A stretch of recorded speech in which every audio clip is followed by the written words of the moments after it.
Sorry, I'm a little late, guys. Bang! Neevesknives. I'm Jared. My lovely wife, Kara, is in the other room. I'm screaming at you guys. How's everybody doing? Good. Actually, oh, I gotta go over here. Bang! There we go. Now I can see the chat. Hopefully, everybody's doing pretty good. I didn't write down a crazy amount of stuff to talk about, so hopefully, we'll get a good conversation going in the comments. But I do have a couple things I want to talk about. I also wrote down a couple stories for later. Man, I accidentally deleted the video. And if you guys noticed, I didn't post a video today. I did post one video yesterday. And then I accidentally deleted it after it got like 1,700 views. Fucking shit, man. I'm an idiot. Every once in a while, when I'm trying to download a video, if something will happen and it doesn't download, and then I have to re-download it. And so what'll happen is then it'll download.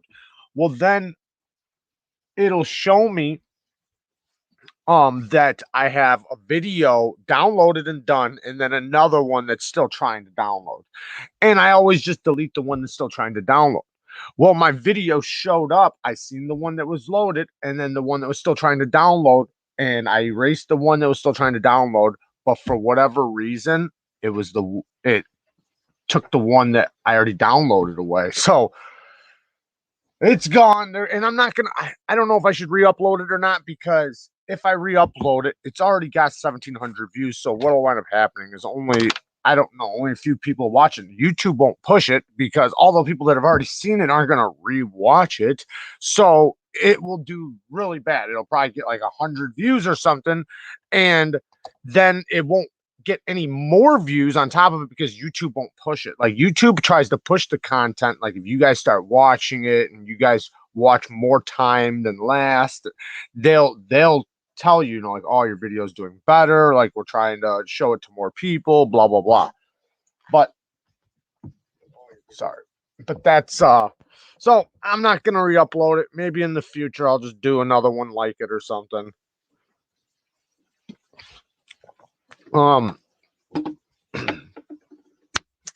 So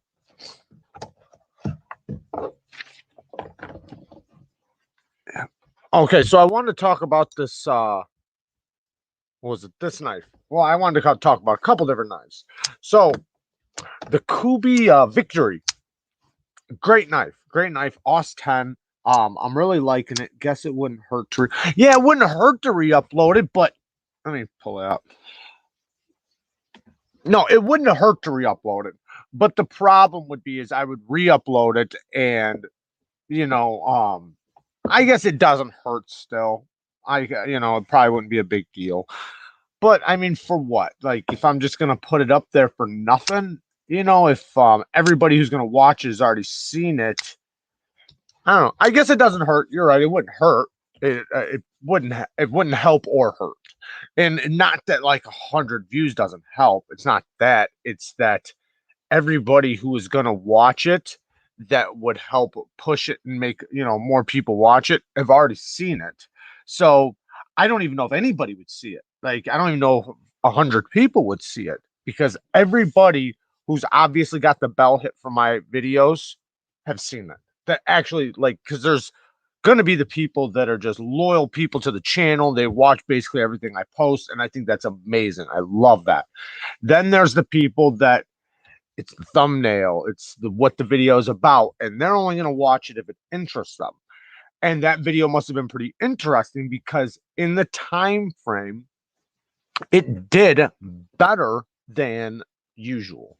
So, like, every few hours, there's like a thing that basically it puts it against other videos you have. So if you have a video that in 4 hours it gets 600 views, then you have another video in 4 hours it gets 1,000 views. Well, then that video is doing better than your other video. And now, if the 600 viewed video has like, because I can tell how long you guys watch the video.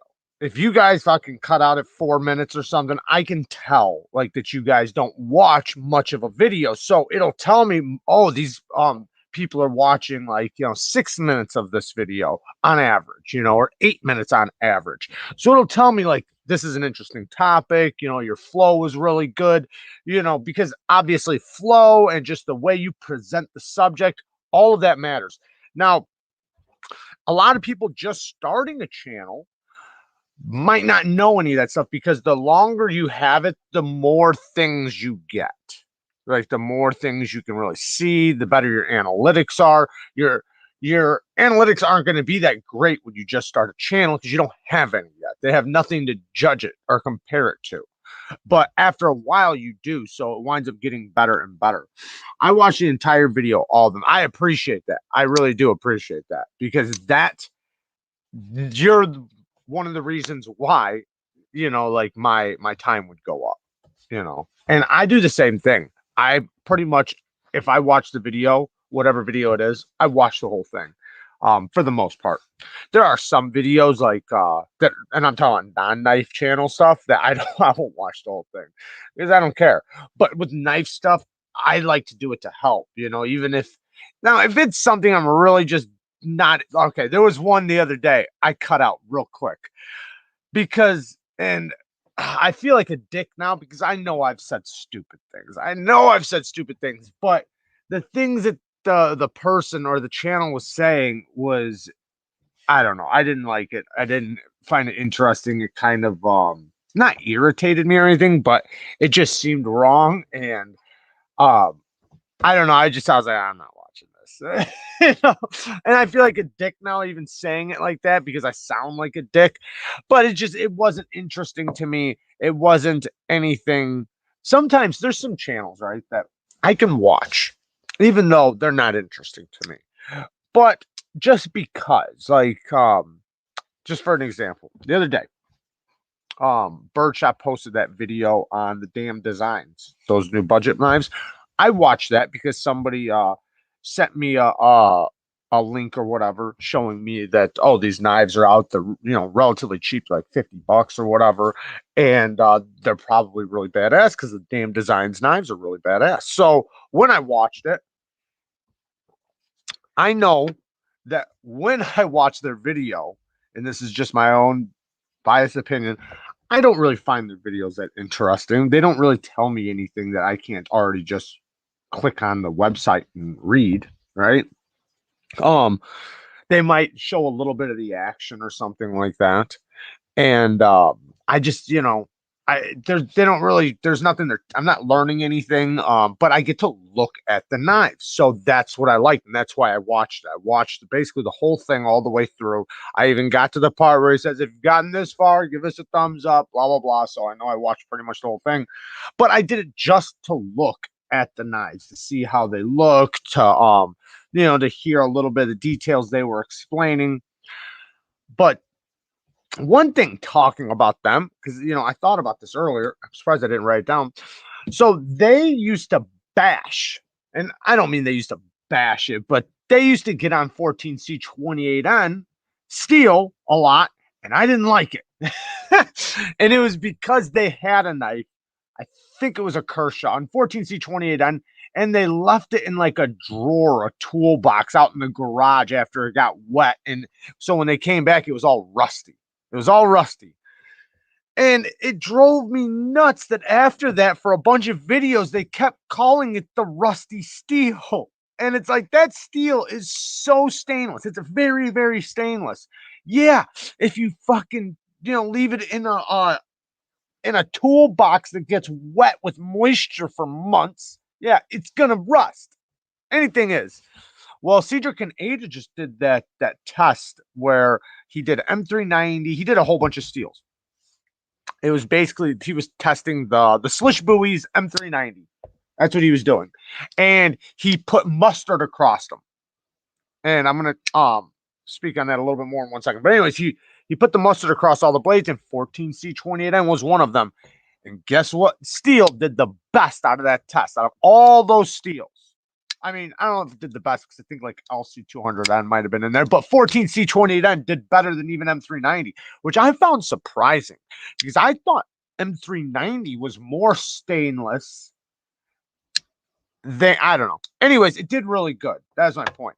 Now, if you ever patina a knife with mustard, you don't just put mustard on. That's not how it works. The vapor from the mustard is what's going to affect the steel. Wherever you have thick globs, that is going to be the least patinaed area. The thinner areas are going to be the places that rust. So if you like splattered, right? If you splattered mustard across the blade, the thinnest areas that got touched, or the places that didn't even get touched by the mustard, that's next to the spots that were hit by mustard, that's what's going to rust or patina, you know, because you can use, not rust, but etch the blade, you know, to make the etching. So just know that if you're ever going to etch a blade with mustard, you do an extremely light coat. Like you just paint it on with a thin layer. But yeah, anyways, enough about that. What's better, 14C? That you literally just put it in the order. It's 14C28N. Next is 12C27, and then next would be AUS10. AUS10 and 12C27 would probably be pretty close to one another, but they are a little different. AUS10 is going to be similar to like a VG10, and that's what I got here. This is AUS10, which I'm happy they did. I'm happy they used AUS10. It's very stainless, easy to sharpen, takes a good edge, and I think Kubi does a good job with it. But I will say this though, and this is before the review, and I do have some things to say about this knife for the review, and I don't like giving out information before I do the review because I think some people will like get prejudiced towards it, or they'll get their opinion right there. Like if I say like, oh, this thing has detent lash right now, which it does not. It has no, it doesn't have detent lash. I'm just saying, if I said that, then they're not going to watch the review because they already know, like, I'm not going to get that knife. I don't like that knife. It has detent lash, right? But even though that might be something that came out by the review, or it went away, or the company sent me a new one that was great, you know, like who knows? So I don't like to speak too much, but I'm gonna with this one right now. So one thing, as impressed as I've been with their AUS10, this didn't do that great, but I don't think it's the steel. It was the burnt edge. It must have had a burnt edge on it because I didn't use it that much. And I mean, the whole edge went to hell. So that kind of tells me that it was a burnt edge, because not only, it wasn't just like parts of the edge, like where like, oh, I nicked something, right? Or it was me. The whole edge basically rolled. Not rolled, but you know, there was like little bits of damage, like basically rolled. So I honed it, and right now it still has the factory edge. And I know if I start using it, it's going to go right back because it's still a burnt edge that I honed. So since it's already a burnt edge, now it has fatigued steel on it, plus a burnt edge. So it's going to go to crap pretty quick. So I'm going to sharpen it. And I can pretty much guarantee after the first edge, it'll probably be pretty good. It might need two, but I'll just remove a little bit of extra steel just to make sure. Now, surprisingly, their D2 was great. It's crazy because D2 would be the one I would expect for them to have a little bit more trouble with.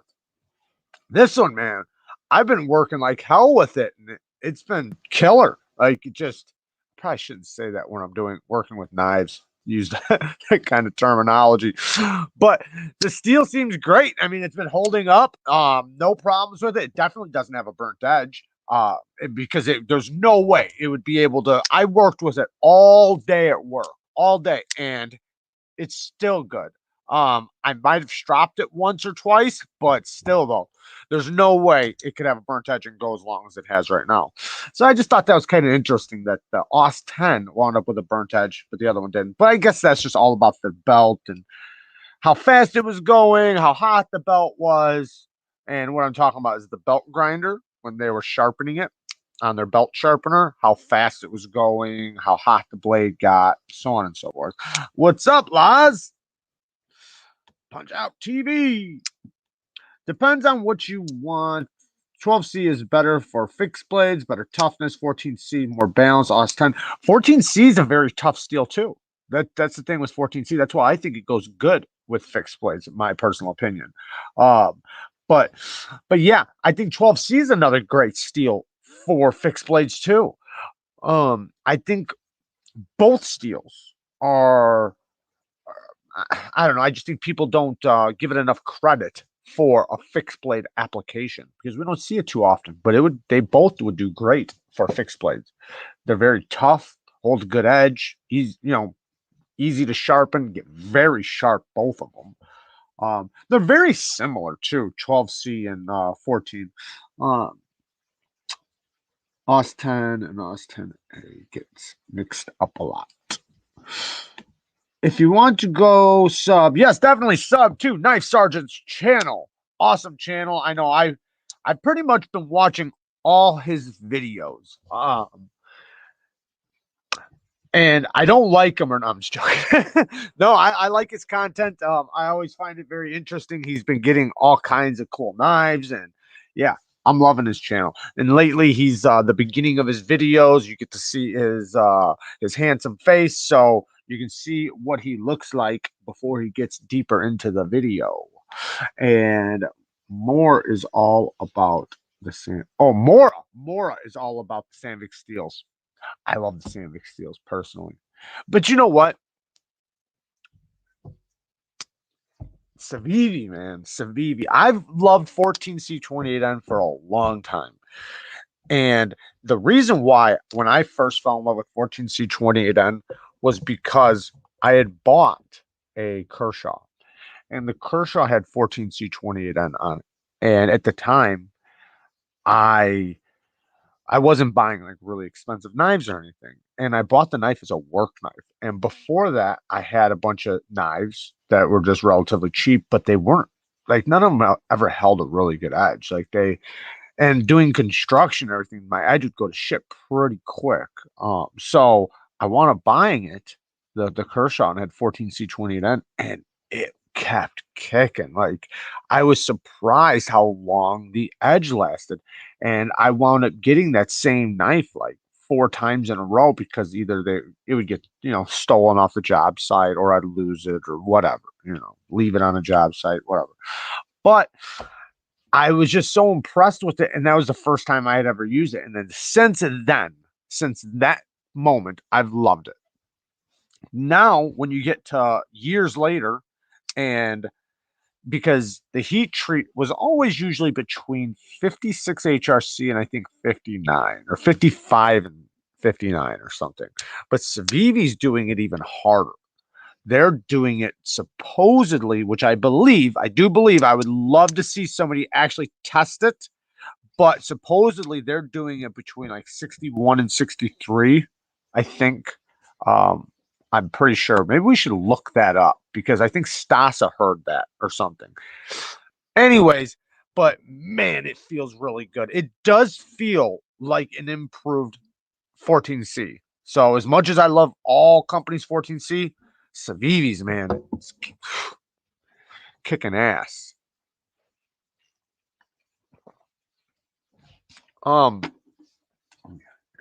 58. So the thing with this one though, and I'm going to fix it. I can't carry it. I cannot carry it.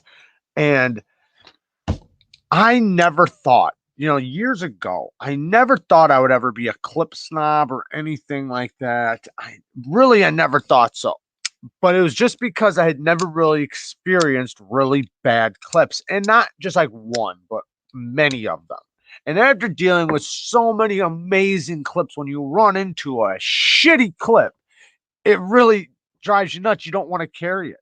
Like this clip is horrible, but in the review, I think I can fix it. I think I can fix it, and I think I can make it so easy that anybody would be able to do it. So if you did buy the knife or if you did own the knife, it would take you 5 minutes to do, and if not less time, and you would probably love it way more. So I'm going to attempt to fix it in the review, and hopefully after that, I won't mind carrying it because I'll be honest, I haven't been carrying it. I've been using it, but I haven't been carrying it. I've been using it around the house. So I just throw it in my back pocket or in my pocket, but I don't use the clip. I actually did carry it in some like some jogging pants or whatever. And I didn't care that much because I don't, it's not going to tear the lining of my pocket up, but yeah. Thank you, baby. What's up, Shane? Wallaby, Alex's channel. Go check out Alex's channel. Definitely go check out Alex's channel. And if you guys don't mind, if you guys see the links, definitely click on them. Go check them out. And anytime, if it's a knife or whatever, because a lot of times the moderators, I can talk about a knife or I can talk about something, but when they put up a link, it gives you the opportunity to look at a picture. Now, if I was a little bit better with this app, I totally would pull the pictures up myself. And I'm going to do that. I promise I'm going to get better at it. I did learn how to do it. I know how to do it, but I'm just not that great at it. Now, the reason why I didn't post a video today, and the reason why I posted one yesterday, is because I'm fidgeting with the cameless Horizon D2. Surprising that a cameless is superb at fidgeting. Yeah, I got a cameless knife too, and they're actually pretty decent, especially for a budget knife. The one I have is like $20, and it's really good, like really good. But the reason why I haven't been posting is because my camera's going bad. My camera on my phone is going bad. If you look at the last 2 Instagram posts I've done, you can actually see it. You can see my camera's going bad. And I had it set up. I called the phone place, said, hey, because the phone with the camera, the combination that I'm getting has like the best camera. And it's very expensive, but it's got a badass camera, like way better than the one I have. And the one I have was really good. Now it's going bad. So I called the place up and said, hey, I actually called 3 different places. None of them had the one I want, but finally I found a place. I said, yeah, we got it. We got it in stock. I said, well, I'm on my way. I get down there, and they're like, no, we don't have one of those in stock. And it's like, what? Like, I just talked to you, and you said you did. So I'm going to order one offline. I'm just going to transfer everything myself because you can do that where they'll send you the phone, and then you just mail out your old phone back to them. So that's what I'm going to do. I'm hoping I get it pretty quickly. So you probably won't see too many videos until I get that. I'm gonna still post videos, but they might be like short and sweet and nothing nothing really good. Like I'm not gonna be doing 2 videos a day because every time I use the camera, it's just getting worse and worse and worse. And I don't want to post 6 videos after 3 days because I do 2 videos a day and have them be good content but bad quality. Because I can even see a line down. Like if this cube right now that you guys are looking at, like right here, there's a line. And from here this way, it's like slightly red. And then the other part is clear. It's just going bad. So, but the new phone though, I'm telling you, this new camera is going to be legit. It's the SR21 Ultra. That's what I'm gonna get. Apple Store app is the way to go. It's much easier. Just order one. That's what I'm going to do. I'm going to order the one that I want. It's an Android, but that's what I'm shooting for. And hopefully everything works out. And that's the one I get because, man, that damn camera. Whoo, it's even got like a zoom in of, I think, I forget, but it's got like a crazy zoom where it's really clear. I did mess around with one at the store. And it's way different than the one I got. That's the one problem is, man, it's going to take me a little bit to get used to it for sure. And I always have trouble. Like I know after you have your new phone for a couple days, you get used to it really quick. But man, it kind of sucks when you're already in the habit and you can just bang, bang, bang, bang, bang on your phone, and now everything's moved around and different. But I'll get used to it. So it might take me a couple days. Oh, Bees Blades has it. That's 21 Ultra. I have it, and it is badass. Awesome. Awesome. That's really cool. Thoughts on the Imperium. So, my thoughts on the Imperium is Civivi, send me a Civivi Imperium. I want to try one bad. It looks really nice. It does. It looks badass. It looks like it has good geometry, which you already know it's Civivi, but everything looks really good on it. Nice, clean, useful look. It looks like a great user knife, and they also got the upgraded versions that look really good. I can't wait to try one. If they don't send me one, I'm definitely going to probably buy one. Just sub to all the links. Love a good knife channel. Awesome. Oz, thank you. Thank you. Appreciate that. Androids have better cameras than people. Oh, 100%. Like mine, right now I have the thin Q. That's what I have. Great camera. I mean, it's been a great. You guys see it? I mean, it's a great camera all the way up until now. Now it's starting to go bad, but I use the hell out of it. Now I did hear that charging your phones very fast can make your batteries go bad and stuff like that. Here's the help with. Oh man, Fiend, thank you, man. Thank you so much. I appreciate that very much. Thank you. But yeah, Android's got really good cameras. Now, the iPhone, because Kara, she's got the new iPhone, and it was when my camera was good, it was slightly better than my camera. Not much better, slightly. Um, but not that much though. Like hers was a little bit newer. Now, this new one I'm about to get is gonna have a better camera than hers. I've already been messing around with it, but iPhones has a good. Whoa! Hey, man, Josh, thank you to the Android. Man, you guys are awesome. I appreciate that so much because it ain't cheap. Thank you, thank you. And I did need a new one, man. My phone is so messed up. My screen is cracked all the way down. Every time when I'm like editing, I always got to go over a crack and like almost cut the tip of my finger. But I appreciate that. Thank you guys. Hey, Alex, thank you, man. Thank you so much. You guys are amazing. Um, Fast charging any battery is worse for it than a slow charge. Yeah, that's what I was trying to say. Just as quickly discharging them degrades them. What do you mean? Hold on a second, wait. Just as quickly discharging them. Oh, you mean so like running your battery out like fast. I see what you mean. Okay. I did not know about the discharging one, but my Pixel battery dies in like 2 hours. Yeah. So that's some phones have different size batteries. So some phones are going to have longer lasting batteries than other phones, but there are those very quick charging things now where you can just put it down and it's charged in like an hour or however long, 10 minutes, whatever the hell it is. Well, when you do that, every time you rush to charge it, it takes life out of that battery in that phone. So what you want to do is you want to get a charger that slowly charges it. I sometimes just use long cords, like just regular chargers, but they're long cords. I don't know if that does anything bad, but it definitely doesn't charge very fast.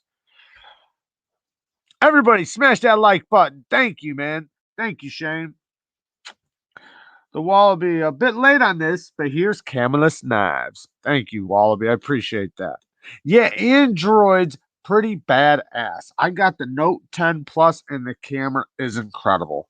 Yeah. Oh, some more.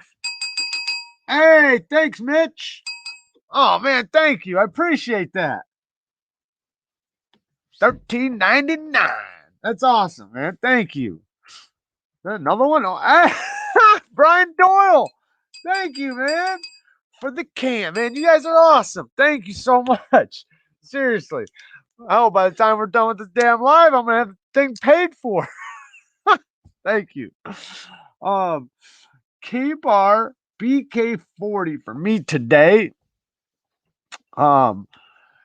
and it charges really fast, like in 20 minutes. So now that's what we're talking about. Be careful with that charging it fast.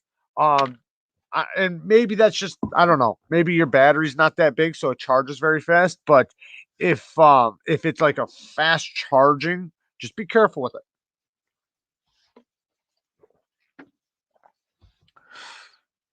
Yeah, you gotta train the battery, they say. I was always taught. Don't ask me if it's true or not, but I was always taught that when you get whatever, fully charge it before you use it, and then when you use it, let it go dead. Like let the battery go all the way to dead before you charge it. And I don't know. I've definitely used things where I didn't do that, and it did seem like they didn't have hardly any life to them. But I've also seen where it seems like it works. So I don't know if it actually does work, but I do it. That's what I do, especially the first like couple charges. Got the Tucson TS243 the other day, and Knife told me about the TS301 on Amazon for $100. So now that's on the way too. Yeah, I need to get another Tucson. I'm thinking about ordering me another. Um, it's another Tucson that I already had, but I don't have it anymore. Somebody that I loaned to might have lost it. I need to find out if they did. No big deal. I can always get another one, but I got to find out. I might be because I love it. Both two of them actually. There's actually like four knives, but the two is the ones I'm worried about. The ones that I would reorder. Um, Sometimes oh yeah, churros. Where they at? I think I pulled it up here. Yeah. So I know a lot of people haven't experienced the churros, so maybe this is something I should talk about in the live, but let's go for it. So we have I carried this the other day. This is the Shiro Quantum. Amazing, amazing knife. I mean, it is incredible. The one problem with it, but I think you wind up getting used to it. Just like any knife, you wind up getting used to it, is the detent. So when you drop it, the detent is right there. So think about that. The flipper tab's here. Normally you want to let the flipper tab hit your finger. That's right where the detent is. But it's so easy just to swing past it. Like it's like nothing. So it's almost like that's the way you do it. Instead of letting it hit your finger, you just let it hit the detent ball. It just swing past it. Or you can always just do that, or let it come down and hit your nail. That was my fault. But it's super smooth. But I really like the action, like the flipping action on this too. It's very unique. It's different than the other churros I've tried. Very small flipper tab, but it's almost like you put your finger on top and like yank down. It snaps though. This one has a big, not big, but a bigger flipper tab. Really good action, but the detent ball is so early, you're always passing. That's the detent ball right there. It still looks like it's just open, right? So you're always past the detent ball. Always. I love that. I really like a knife that you never really worry about the detent ball. Now, I'm not saying I don't like knives that, if you have the double clutch thing. I'm not saying that. Because even this, I really, really like it. It's just a little different than what I'm used to for churros. You do have the reverse flicking. It's good. It's okay, but it's not. You don't have the best room for it, but you can do it though. The flipping action is still amazing though. Tis oh, it's cute. Wait, I don't know. Wallaby, thank you, man. Shiro knives. They're not cheap, and I know a lot of people have not experienced one. I know a lot of people have though, so they are incredible, incredible knives. I was gonna pull forward some knives and talk about them, but I wanted to talk about D2 for a second. So D2, because I was like running it over in my head, because there's a bunch of companies coming out with some knives, and we could even like the damn designs, right? The new damn designs knives, they have D2. I feel like it's starting to get outdated. And I say that not disliking D2. I'm okay with D2. But, and I know but means, everything I said before, forget about it. This is what I really mean. So, D2 is not it's not the easiest for these companies to heat treat. So you're not going to get the best quality and the results from. I mean, technically, most of all the cut tests that like Outpost 76 did and everybody did across the board, they were all pretty much the same. Like not great, not to D2 standards, right? That what D2 should be. They were more like I don't even know what to compare them to. Maybe like an HCR, maybe a little bit better than HCR. Oh, I guess they did better than HCR. If anybody has can talk about what D2's cut tests were performing like or similar to on average, that'd be awesome.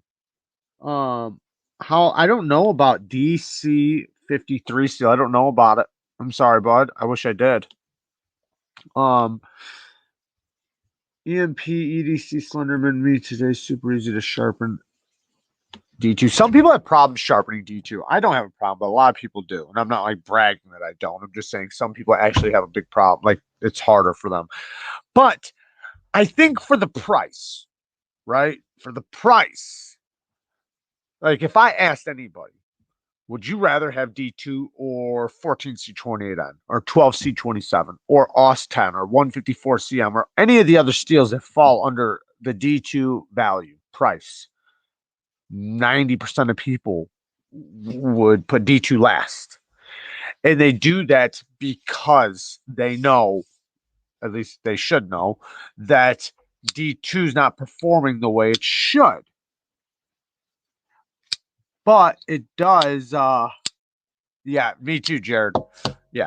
D or 14. Yeah, I'd pick the same, I'd pick that too. But what about the other steals?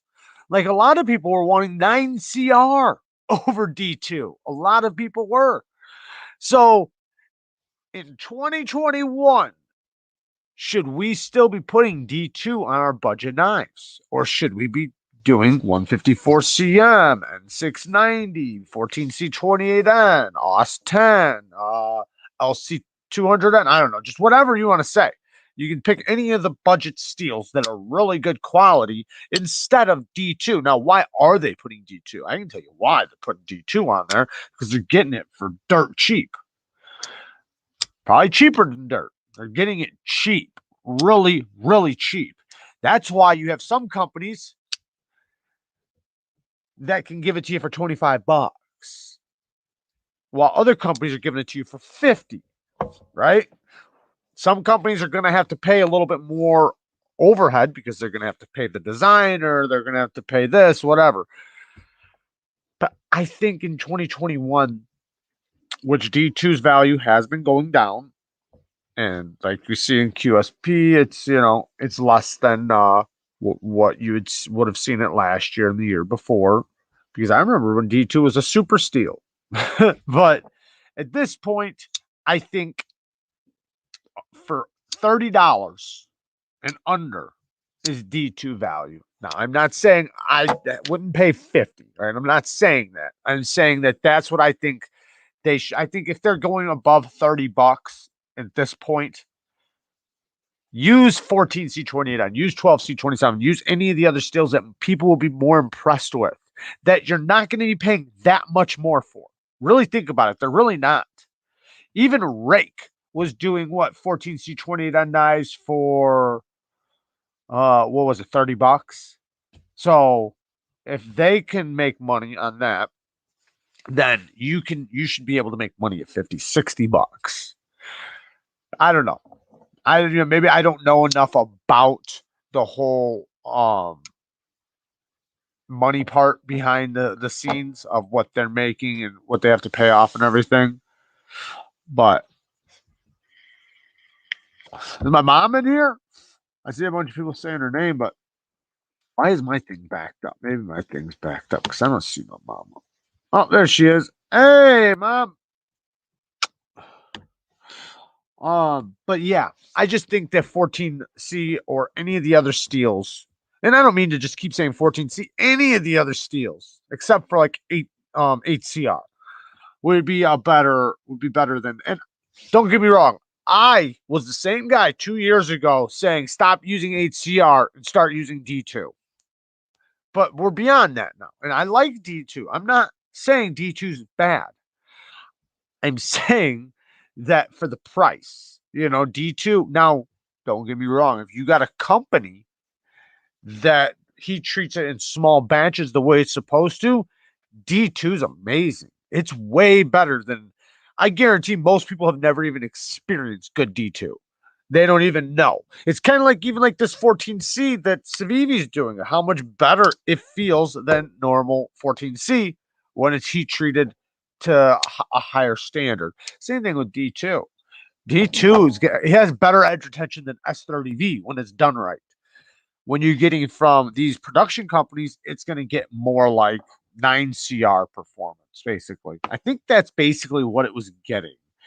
I wish somebody else could confirm what I'm saying, but I believe with all the cut tests, on average, it was basically getting the same results as like a 9CR. I think. Maybe I'm wrong about that, but I think so. 5CR15 Cold Steel Kudo uses it. It could be OS 8. Come on. Yeah, a lot of you're going to see a lot of companies that are going to use cheap steels because they're selling to a market of people that have no idea what any of it means. And at one time, you guys were all that person. So you can't be upset at them.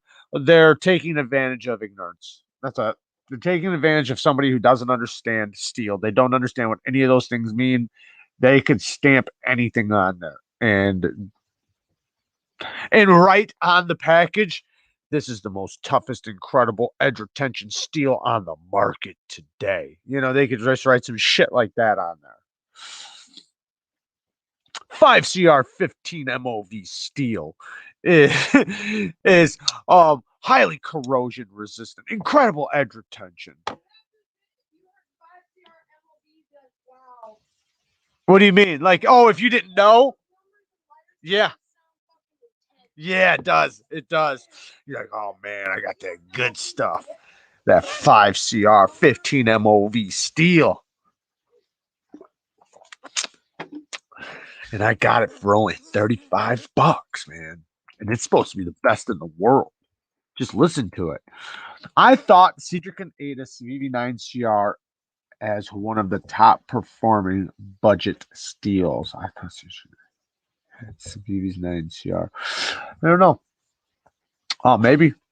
Every test, it's going to be come down to that knife. Like if you do, I don't know if that's just what he likes or if that actually, I guarantee that wasn't the best performing steel because 154 CM is usually, maybe you're saying just Civivi's. I don't know. I'd have to see it.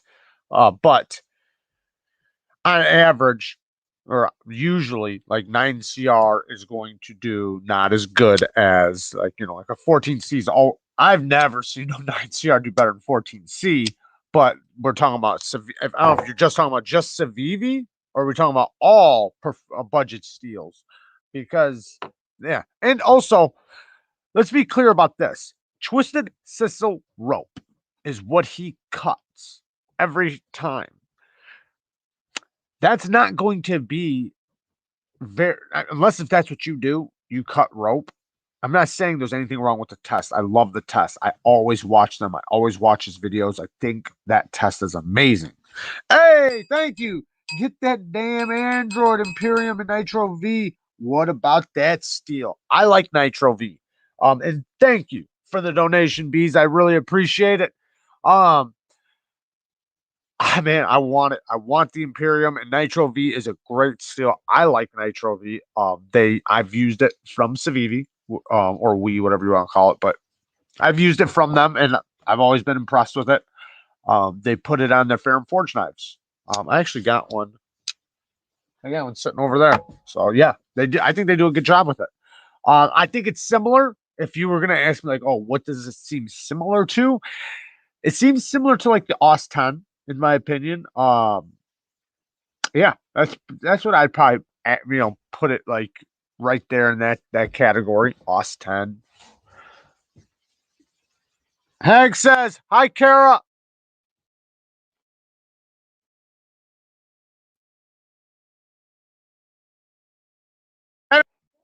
Hank says, "Hi, Hag, Hag." CRMOV steels aren't made by one company like us, H, so it probably depends on the source of those kind of steels. Yes. Yeah, I would agree. But I think it still has to be like, and I don't know, but I'm sure there has to be some level of where it has to, in order for it to be that steel, it has to pass the test saying that it has this percentage of this percentage of this. So, but you're right. But I think what it's going to boil down to is the heat treat of that mixture of that steel. I don't know if it necessarily matters where it comes from. Maybe I don't know enough about metallurgy to know. But yeah, maybe. Um, Now the back to what I was saying about the twisted sisal rope is that it's not, in my opinion, like I like seeing the test. I love it. I think he does an awesome job. But to me, that's not very relative to what I do. Like it just doesn't, it's never going to add up to the things that I cut or what I do. Do I cut rope? Not really. I don't, I mean, I used to cut a lot of rope. When I did construction, I did a lot of rope cutting. Now I don't. I cut a lot of straps. I cut a lot of plastic. I cut a lot of cardboard. I cut a lot of tape. I cut a lot of everything but rope. It just isn't right now the things I cut. And even if I did, when I do, because I still do sometimes, but when I do, it's one, two. That's it. It's not like I'm cutting 60 ropes in a day. Like a long time ago, doing construction, not even a long time ago, when I did construction, I would cut, maybe 10, I don't know, however many ropes I would do a day, but of different thicknesses and different sizes, but it's not, to me personally, it doesn't really equal the what I'm like really going to be cutting compared like to his test. So like Outpost 76 is, if you ever watch, I always notice that Cedric and Ada gets more cuts for with his steel than Outpost 76. Well, that's because I think I forget what's all in cardboard, but whatever's in it obviously is more abrasive, which you wouldn't think that. You'd grab twisted sisal rope. I mean, this is way more abrasive than cardboard. It's different though. Like I don't know, maybe the way it snaps, like as long as your edge is sharp, it like basically peels it. But maybe geometry might have a little bit to do with the edge retention too. I don't know. I watch those LTK videos and like to know which knives do have the correct steel. I do too, Matt. I agree. And you guys know what I found out watching that stuff? And I got the knife, that knife that I did that video on, that really bad video of that knife that failed on me and it gave me a scar, and that really bad knife that company sent me. Lies. And I said it when I sharpened it. I said, I don't know if this is even real D2. No, it was not. I think it's 5 CR or something like that. That's what it came out to in the test when he tested it. So they're still trying to push that damn knife. And I feel bad that I even accepted it and did a video. And I'm so glad that I hated all over it. I'm so glad I gave it such an awful review. And hey, don't send me a shit knife and you won't get a shit review, right? Outpost 76 also tapes off his blades and uses a small section. Very true. But I think so does Cedric and Ada. Cedric and Ada, either sometimes he tapes it off, but a lot of times he just tries to keep it in a certain section. Like he'll even show sometimes where it's like really sharp here, but then not here. Um, like that's why sometimes he'll start cutting the paper like right here at the beginning, and then once he gets to that spot, he knows exactly where he's been testing, and he'll see it start to catch. But yeah, you definitely it's a big difference between using the whole blade and a 1-inch section.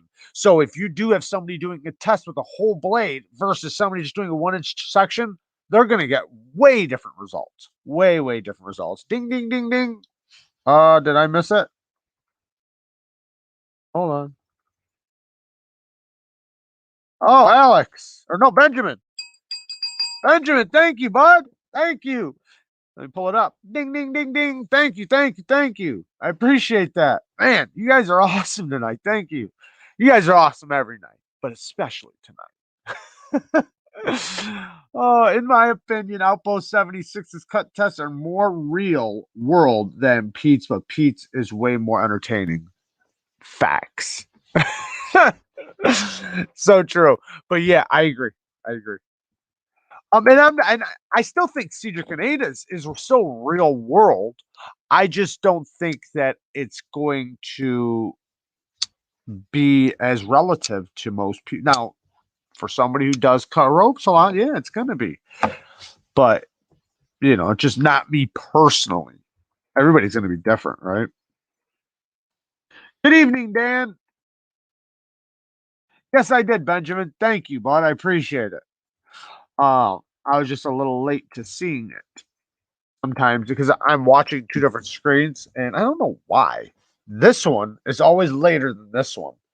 Um, 73 people in here. You guys are awesome. Thank you guys for joining us. If you guys have any knife topics you guys would like to talk about, just scream it out and I will get it going. The results still correlate strongly. So it's still valid. Absolutely. Absolutely. And that's what I mean. Like I still love it. I still think it's still very it's still basically the same thing. You're still getting a result, right? So that's the point. The point might not necessarily be exactly what it's cutting. You're still getting to see this steel versus this steel, this angle versus this angle, this grit versus this grit. So I agree. It still results. And that's what I like. And that's why I always watch it, is because it's results. And when you only have a few people in the community that are doing results based on cut tests, it's what we have. So I agree. I just meant that like it's not going to you know, I'm not going to get the same results. That's all I mean. Like, so if you told me that 9CR was the best budget steel for Twisted Sisal rope, I would disagree and I'm not saying he said that or anything like that. I'm just saying if that was the thing, I would say, yeah, for that test, yeah, but not for me. Like this is going to always do better than that for me, always, every day of the week. So that's all I meant by that. But yes, it still results, and I think that's very important. What's up, Lindy Lou? We should have 76 likes. You would think. Some people just don't like us. They just don't like us.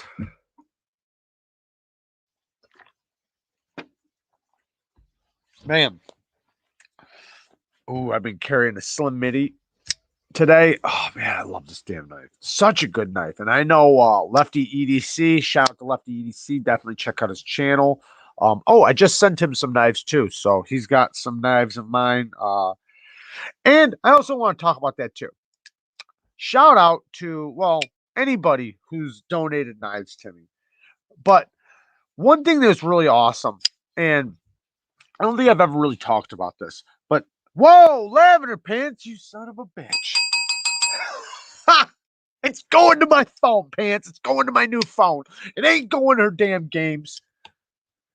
She's not even going to hear this. How do I get this off of the screen? Thank you, lavender pants. Thank you, bud. I appreciate it. But it's not going to her damn games, brother. It's going to my new phone. um, what was I talking about? Oh yeah. So knives when so you guys know Mr. Amazing and a lot of other amazing people in the community have donated amazing knives to me. Now, the one beautiful thing about that, and I'm not saying because there are a lot of people in the community that do loan their loan their knives out to other channels and people in the community. So I know they do. There's also a lot that don't. And I'm sure you guys can see who doesn't. And I personally have been offended, right? Not really, I'm just kind of exaggerating, but in the past when like I would loan like knives to certain people, but then they wouldn't let me touch any of their knives, right? Um, and if they did send knives to anybody, it would be maybe just one person that they're like very close with, or that they're I guess you could say in competition with. I don't know. Whatever. And I'm not trying to call anybody out or be a dick. What I'm trying to say right now is that one of the beautiful things is that I support a lot of other channels. I send a lot of knives to other channels to support them, which also gives people the ability to see other people's opinions about the same thing. I've literally sent knives to people that have shit all over something that I love, and I think that's awesome because then it gets one person or 20 people two different opinions. Because we're all going to have different opinions, but I think that it's awesome that like with people sending knives to donate, it's not just supporting me, it's supporting a lot of other channels too, because I send them to them, I let them check them out, I let them test them, I let them do whatever they want to do for their review. And it what You know what? what You know what you just did. I don't know what you're talking about. Me and Lavender Pants are tight. You motherfucker, Pants. Don't fuck around. Brought this Damn over. it, Pants. You're a Made you snitch. homemade fucking popcorn. You didn't make me shit. Let me I'm try it then. thinking You about said you. what game I want to buy. I bet you are. I am. I think. Here, I can't do this. I'm not doing this in the mic. Thank you. I don't think you're bothering. You don't. No, I trust me. I go crazy when I hear it from other people. That noise. Well, whatever it is, lip smacking. Anyway, I'm not going to do that to my people. every cent of that money will be going towards what it was intended, which is a video game fund. We'll see about Thank that. you so much, Lavender Pants. I didn't even know why you did that, but that was very sweet of you, and I appreciate that so much. And so does Jared, because he wants to see his wife happy, doing the thing she loves to do. So I really appreciate that. Seriously. Thanks, Pants. Never fuck around with me like that again. It will come back. It's timed you out. I know. Oh, it's hilarious. But damn it, Pants. So, but I like being able to help out other channels and support other channels that a lot of channels helped me coming up and supported me, and everybody, a lot of people still do. A lot of everybody. I mean, all you guys still support me, obviously, and it's great to be able to take support and give it. Not give it, but you know what I mean, like support another thing. So, I just was thinking about that the other day. Being able to send things that from what people support me with is helping a lot of other channels too. And I'm not saying it like, oh, support me by sending you stuff because it's going to also help other people. I'm not saying that. I'm just saying that I personally feel good about being able to do that for people. I'm just joking. Thanks, Meg. Meg gave you $5, baby.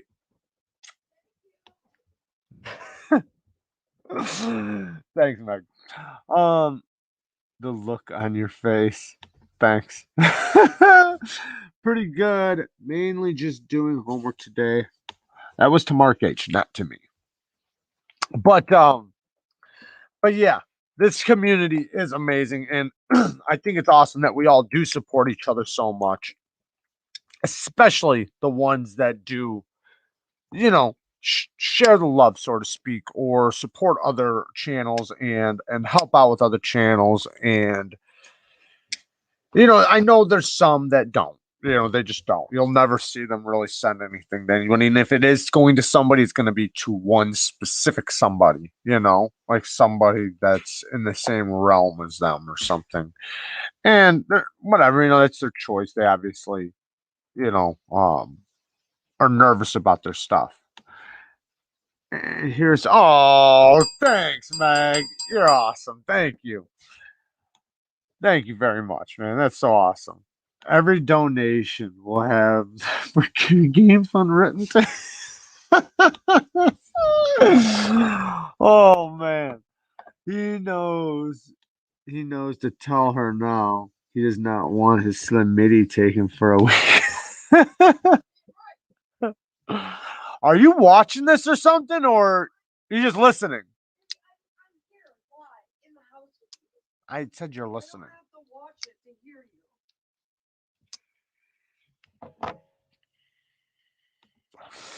Yes, thank you, Mazur. I appreciate everybody who's donating. Thank you very much. And you're awesome, Meg. Thank you. What were some of the things I want to talk about? I do have a couple stories later on. What time is it? Okay, we still got a while till story time. Oh, this is something I wanted to talk about. I gotta find it though, so it might take me 1 second. South African knife makers. South African knife makers, man. If you guys ever get the opportunity at a knife show or whatever, I've handled a lot of knives up until now. A lot of knives. There's not a lot of knives with amazing, amazing, amazing action. I mean, like incredible action. Let me set something down to set this on. But South African knife makers, hands down, right now, and I'm not saying there aren't other companies that their detents and their action they knock it out of the park and it's incredible. Like the detent nub, I love that. That's amazing. By Sharp by Design. Mark, thank you, bud. Thank you. I appreciate it, man. Thank you so much. Thank you everybody for the donations. The South African knife makers. And somebody, I was actually talking to Floydian, and he was saying that because this company, their detents and the sound is always the same. It's crazy how they can get that same action every time and the sound and everything. I noticed that from a couple other companies too.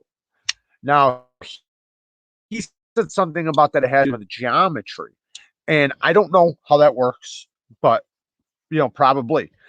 But the South African detents and action are as good as it gets. If you want to feel the best action out of any knife, so far for me, I'm not like Shirogorov's. Yes, definitely in the top 5.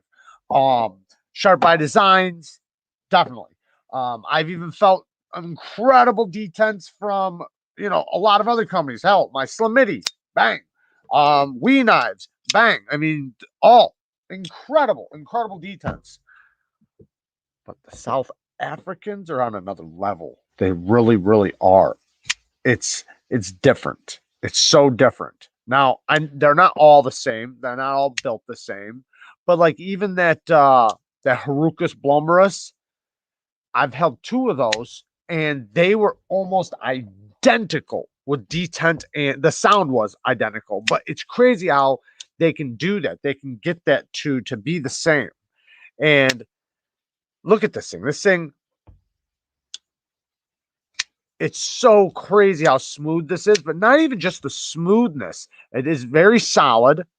But the detent, the break in that detent is so clean. And I'm sure the geometry of the flipper tab is going to have a lot to do with it too. But yeah, it's crazy how good the South African knife makers action. They've got action knocked out of the park. I have yet to have felt a South African knife maker that wasn't insanely good. Now this one has a very small flipper tab. I mean, it's almost non-existent. Like you can see, it's like it's very. That's like right there is like how much room you have to squeeze it out, but it's still incredible action. Very easy to flip out. Now this one isn't as good as the last one, but it also doesn't have the geometry or the leverage from the flipper tab as much, but it's still very clean, very easy. But yeah, the action from the South African makers are just insane how good they are.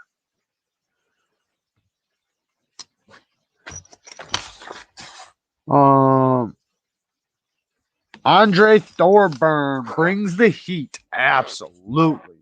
Absolutely.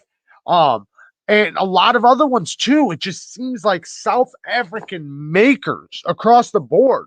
Thorburn, Bloomerus, the Neil. Is it Nell or Neil? Anyways, who else is there? Oh man, I can't think of that one.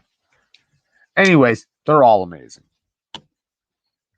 You can even go as far as talking about who's the guy who got a bunch of shit? Can't think of it now. Damn it, I can't think about it. Oh, Trevor Berger does insane action on his. Felt a South African knife maker. Did I hear that right? You're funny. You're funny. Gareth Bull. Thank you. Yes, Gareth Bull. Another one. Gareth Bull. Thank you, Lindy. Lindy Lou, she knows what I'm thinking always. It seems like every time like I'm stumped, I just like give like a hint of what I'm thinking about. She's like, yeah, this is what he's thinking. The Shamwari. Yes, that's what I was talking about. Trevor Burgers. Yes, that's what I just said. Trevor Burgers are amazing. I love Trevor Burgers. I think I've only felt front flippers from Trevor Berger though. I think. Am I right about that? Either way is the best front flipping action I've felt on a knife. Now, for customs and productions, the best across the board. For just productions, which some people might argue that it's still a custom, but it's really not, Olamics. The Olamic Whippersnapper is the best production front flipper I've felt. That Tucson, that one Tucson I have, that one's incredible. The Tucson TS 267 and the Civivi McKenna is another one. I've seen some people have trouble with the Civivi McKenna, which I do not understand. I don't understand. It's such an easy, snappy front flipper. It's so easy. I mean, I can do it from any direction. It's just super duper snappy. But incredible front flipping action. Now, the Whippersnapper, which I got them up there because I got the one on and for Sharpening that I have to send back soon because I also have the Whippersnappers are insane. Koenig's got the D10 down really good. Now this one is deceiving because it has a tiny flipper tab and you'd think it would have to have a strong D10 to flip out with such a small flipper tab, but watch this. That was my fault. I can reverse flick this knife easily. So that says this detent is light. It's very light. It's a very light detent, but it just feels well tuned. But it's actually a light detent, but it doesn't feel light. It's weird. It's different. It's deceiving. Trevor Burger sounds delicious. So it's $150. I don't know what you guys are talking about, but okay. What is your opinion on knife maker Dirk Pinkerton? I like Dirk Pinkerton. I love Dirk Pinkerton. I have a lot of Dirk Pinkerton designs. He's done a lot of Warncliffe sheepfoot blades, but he's done a bunch of other stuff. I have a couple Dirk Pinkerton designs. I have like 5 Dirk Pinkerton designs. But yeah, he's awesome. I've always liked his designs. He does most of the designs that I've had from him, I have one Persian from him, but most of the designs I've had from him have always been the same blade shape. The basically the sheepfoot Warncliffe blade shape he does, like on the Kaiser Rogue or the Fire Ant or the Kaiser Shard, Little Main Street, stuff like that. And to me, it's very utilitarian esque. It's perfect for use. It's a very useful blade shape, but a trying to think of the word I'm looking for. I don't know, just a good useful blade. Like it's very easy to see where he's getting his designs from. There's for use, right? They're for somebody who's going to use a knife. I think he does a little bit for self defense too. I'm pretty sure he gets into like self defense stuff, but in my opinion, they're all like utilitarian, like for use, like for utility use, cutting use, tools. Just like for just straight using a knife, and that's what I like. Yes, definitely utilitarian. I love the Kaiser Rogue. Yeah, Kaiser Rogue's a great knife. I think all his designs are great, at least most of them.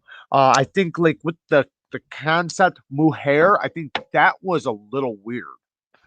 Not saying the knife is weird, but from him, because I know he does do Persian blades sometimes, but I had never personally had one from him or anything. Now I do though. Hey everybody, what's up, Big Daddy? A.G. Russell knives are interesting. I've always liked A.G. Russell. I used to watch his videos a long time ago. Excuse me. I know he's passed away now. But I used to be fascinated with his mind. Just how interesting he was and like the things he would talk about, whether it was with sharpening or knives or anything. I know he was, elderly and he had so much information in his mind that I could just listen to him for days. I remember one time I went through his videos and was just watching him back to back to back. A lot of knowledge coming from that man. I like those knives you showed, and I agree that they are great prices for all pockets are included. Quality is good, all sizes and shapes, but didn't hear of South African knives yet. Look good though. Well, the one thing with South African knives is that the money compared like the dollar for dollar, whatever that terminology is, where like our money over there, what it's worth, so you can get a lot more for your knives or a lot more for your money. So $500 in South Africa is going to get you what you could probably get in America for 1,000. So if you're looking to buy a custom knife, you want to shoot for South African, unless if you're wanting to just do USA made.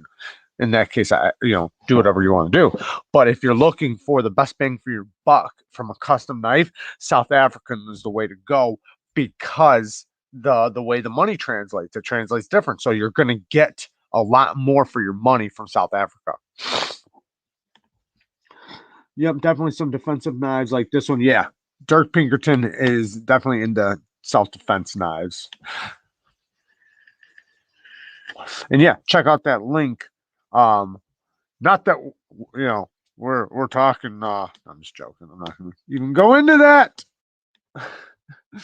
Is there a knife maker Hall of Fame? Who would be in the Hall of Fame? A lot of people. I tell you one for damn sure. Bob Terzola. Bob Terzola would be in the Hall of Fame. 100%.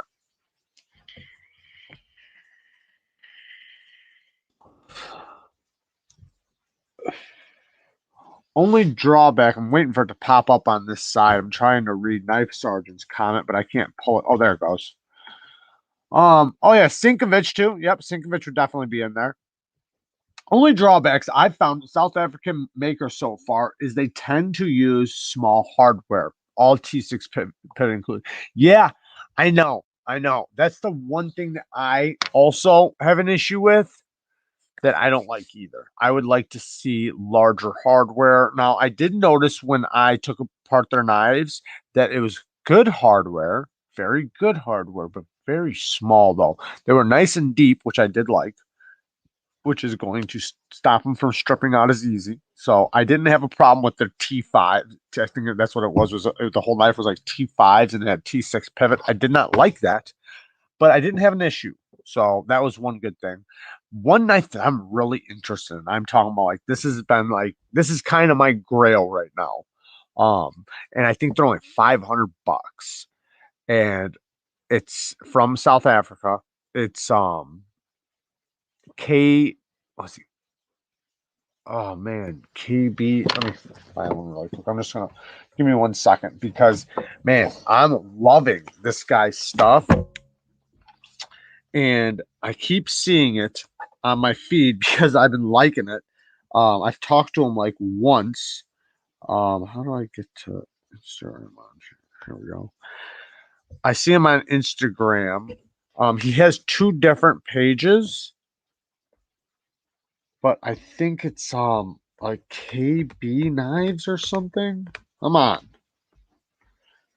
What do I gotta do to get to the instant messages? I never use the iPad for this, so give me 1 second. How do I get to? Damn it! This is making me upset. I hate this damn thing. There we go. KB knives. Is that what it is? No. No, it's not that. What is it? SK knives, I think. Is that what it is? Not finding it. No, damn it. Man, it's making me upset. I can't think of what it's called now, but man, these knives are amazing, and I think they're $500 and they're custom, but it looks very similar to a Sabenza. They have some of them have a hole for reverse flicking, and some of them are have front flipper, or actually the one that he has a front flipper, a back flipper, and a reverse flicking hole. It looks awesome. I wish I could find it right now. Maybe I can go through my feeds. I did talk to him a while back. I want to find it because I want to show you guys. Cause damn it, I think it's awesome. But you know what? I don't know why I'm even going through this damn thing. Why I'm not just using my damn phone? It'd be so much easier. I'm a Momo. What are you guys saying? KD knives. Oh my God. Thank you, man. I think that's what it is. When I find it, I'll show you guys. KD knives. I think that's it. Is it KD knives? Let me see. Maybe not. Let's see. No, not that one at least. There's a couple KD knives when I put it in, but something like that.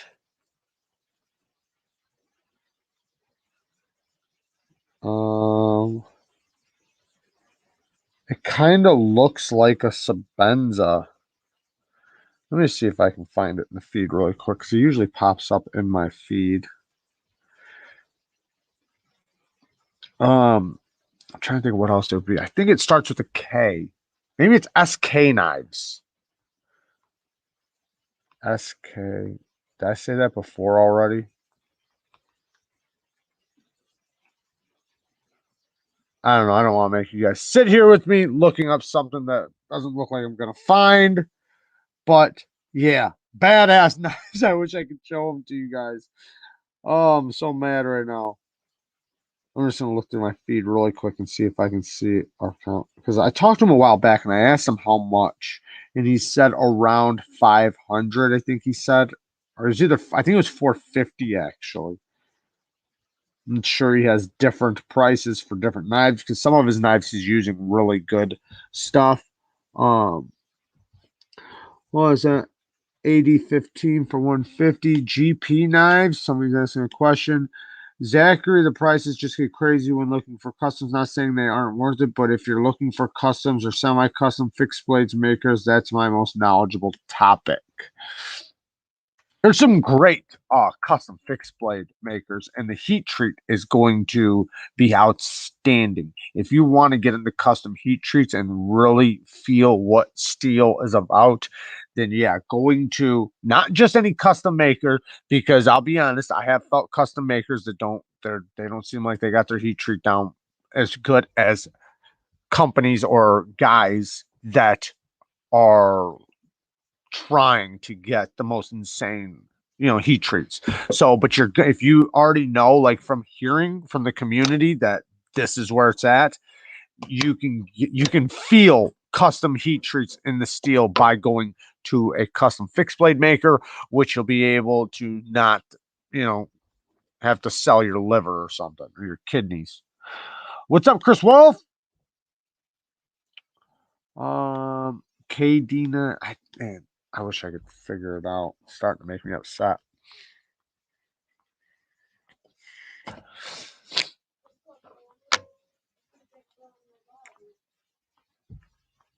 It's been a while since I talked to him. That's why I just want to look through the feed because he always usually pops up in my feed. Like I said, you'll know the knife because it's a front flipper. The one that I see a lot is a front flipper, and it has a hole in it like a spider cut, a perfect circle too. I'm sure he has other designs too, like that are just specifically front flippers. Oh man, check that out. From BJ Hill. That's pretty awesome. I used to have one of those. It looks like the Guru, and he put a hole in it. And that looks like the flipper version. Sold that bitch for $120. Good deal. It's a good knife.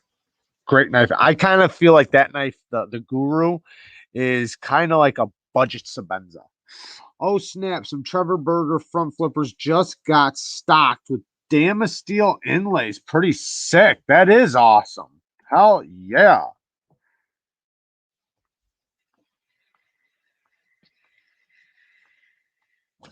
I'm sorry, guys. Oh, was it SG? Maybe. Oh, is that? Now I keep feeling like I'm thinking of what it is. I'm such an idiot. SG Knives. That's what it is. SG Knives. I know it's got to be it. Yes. Wait. Yes, it is. I found it. Okay, so I'm going to show you guys this. So SG Knives, you guys can look them up on Instagram if you guys want to see them right now by yourself. But here's one. He's got a lot of different ones, but this thing is so sexy to me. Look at that. I'm going to flip through as soon as it focuses on it.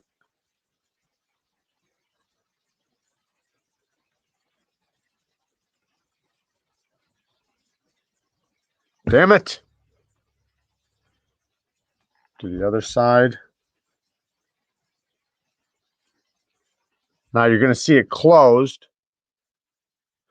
Now you see how it's a flipper, a front flipper, and it's got a reverse flicker. Now the jimping and everything looks well done, and I've watched him do the action, and the action looks really good. I bet you there's a video. Hang on. Oh yeah, and it's an integral. That's another thing. That's another reason why I love it.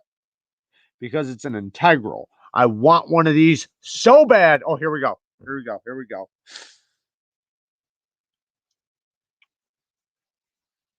I'll get this thing down, this app down, because on this app, I could just pull this video up, but I'm kind of an idiot, so. Oh, sound.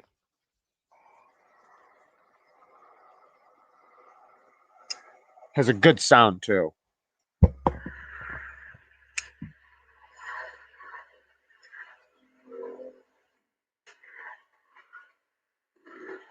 Nice deep hollow grind. Yeah, exactly. Like a Spider Coast Sabenza, right? It looks fire, though, man. That looks awesome. Now, he has other designs, though. And I really like that rock pattern. And, it being an integral. Oh, shit. I don't want to do that.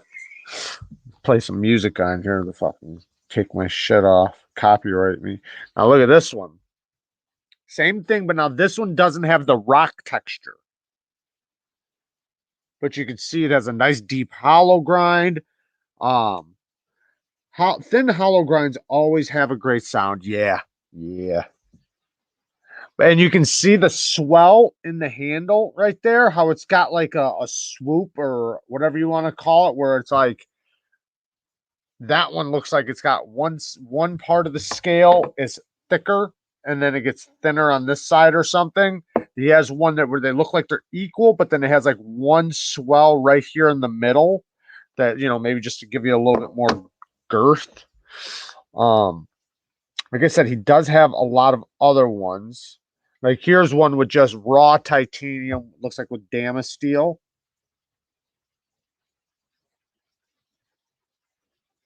See, I think that looks amazing.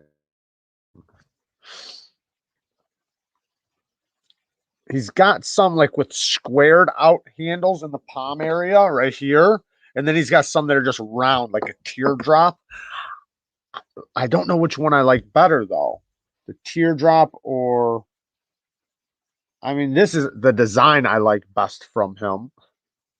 Oh yeah, you can see that swell in the middle of the handle right there too. See right there in the middle of the handle. It almost looks like a shadow. It's thicker right there. But I love the way the drop point is. I love that it's like a Sabenza drop point. And okay, no sound. And that it's an integral. I love that.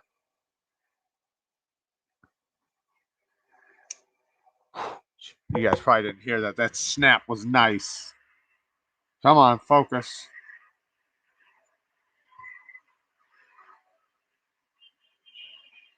Yeah, I like the textured one too. I'm just curious that like how much more does that textured pattern cost versus the plain? And what else does he do? Maybe he can do a frag pattern, you know. If he could do a frag pattern, woo, but man, I don't think it matters. I love him. Everyone I've seen from that design, because he does have a couple other designs, but from that design, man, it just looks so amazing. I want to try one bad. Definitely at least 3 licks, at least. Yeah, when I talked to him, I think he said 450, between 450 and 550 or something, because he has different versions. Obviously, he has some Timascus clips, you know. So I think it just depends. But I think they start at like 450.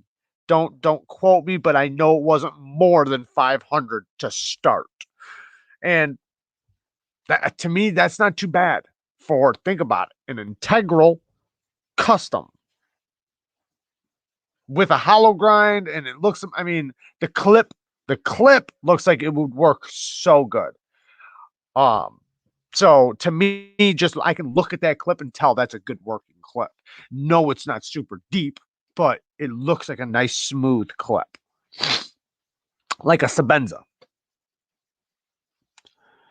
Blade steel. So that was the thing, was that I know he had some Damas steel. Let me see. Mono block. He's also got some monoblock constructions too. He does orange peel. Let me see if he says anything about the steels.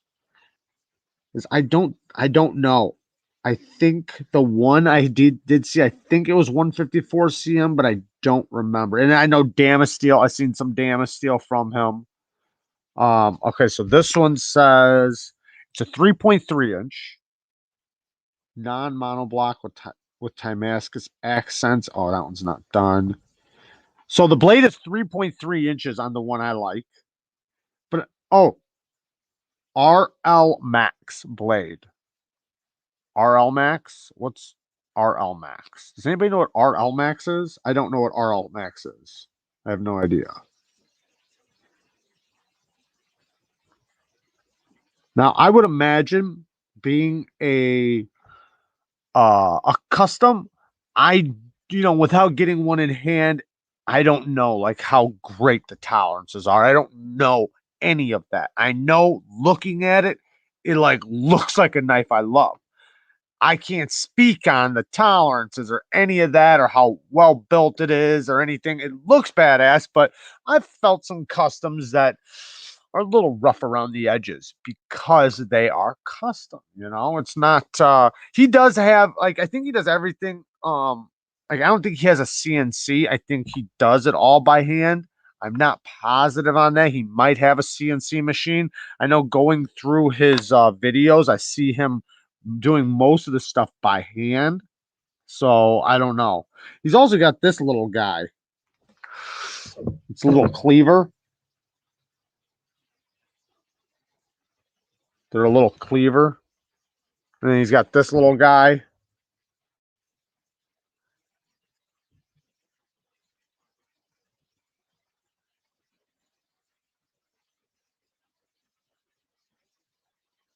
That looks sweet, right? I'm not a big fan of the holes, but you can see it's got a nice deep hollow grind.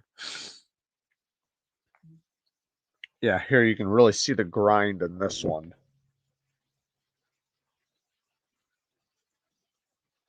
Damascus clip. But yeah, I don't know. Maybe you get to pick the steel. I don't know. Or maybe he just already has them finished and then, whatever. I don't know. I don't know about the steel. I don't even know what's RL Max steel. Does anybody know what RL Max is? Custom jobs have two little flaws. Definitely acceptable. Yes. Um, custom. No matter what, almost. I'm not gonna say every single one. Majority of custom knives, I can find flaws galore. I can find a bunch of flaws, but you're more forgivable on something that's hand done versus something that, and even if some of the work was done by a CNC, if they're doing a lot of hand finishing work, you're gonna find flaws. You're just gonna. Now, I'm not saying that you can't get a perfect, custom made knife because I'm sure you can. But there's gonna be that's kind of the beauty of a custom knife. If you get one, is that there are gonna be the thing's going to be done so good by hand. The tuning, it's hand tuned. It's not.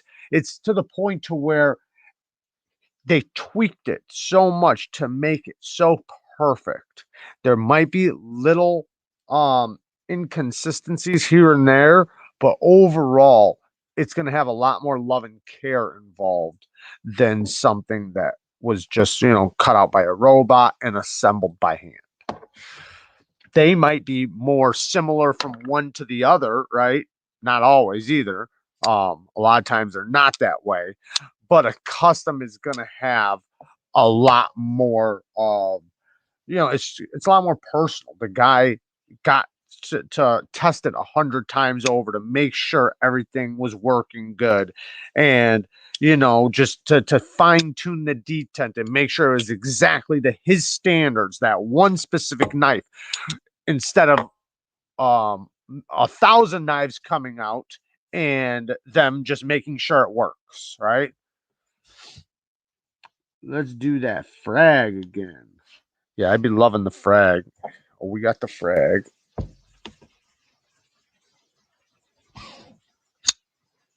Ooh. This thing has incredible action. So if you guys don't know, Lefty EDC, I sent him the F3R. So he's trying out as I think he did try out a Shuro, but I think it was a neon.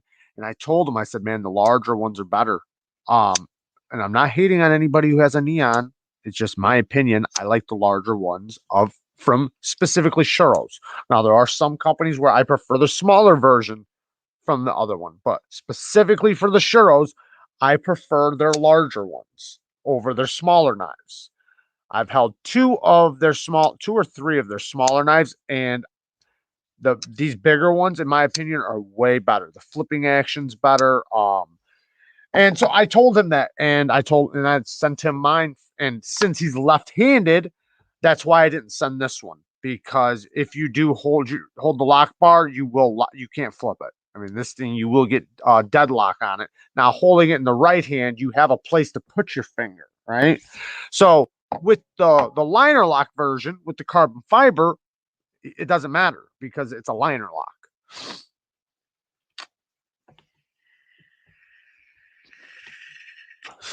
Yeah, what? I have a neon light looking for an F3F.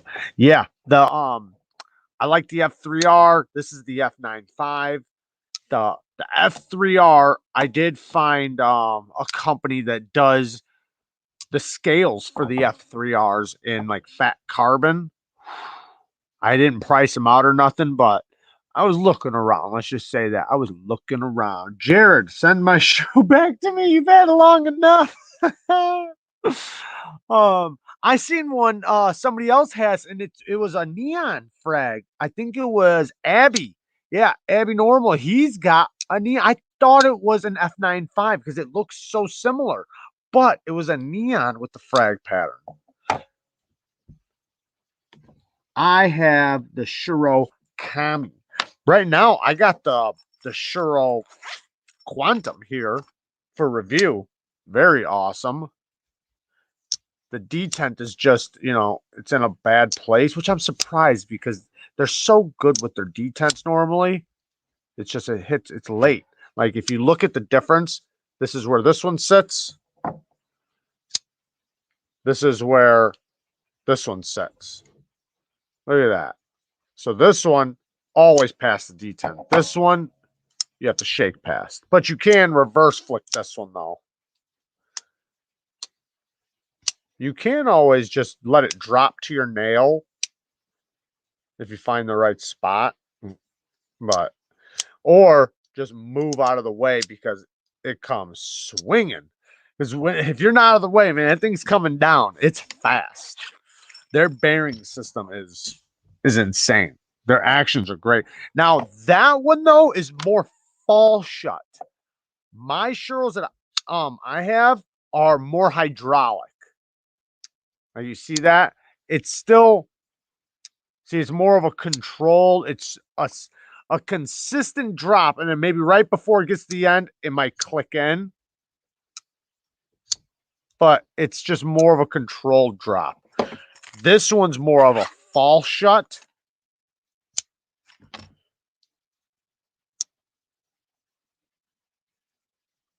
Oh, now it's just stopping.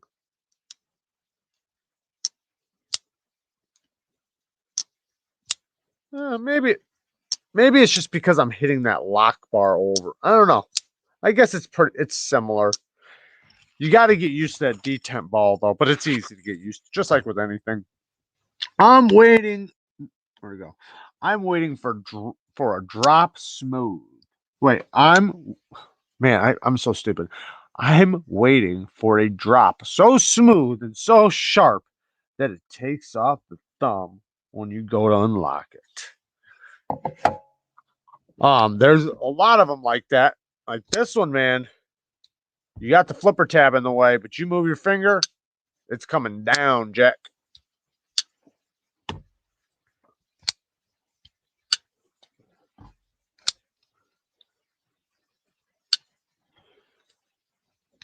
And man, that action, the sound, whew, it's just more pop to it.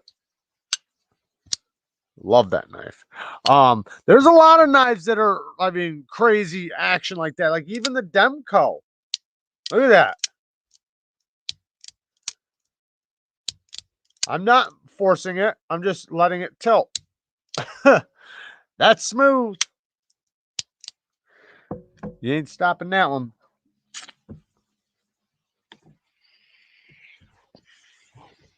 Depends on the day. Today I was using my my Medford Slim Midi. Yesterday I carried this, and which is the Deviant by Kaiser, and I carried this, the Wee Malice. That was yesterday. The day before that, I carried the Kubi. I forget the name of it. Damn it.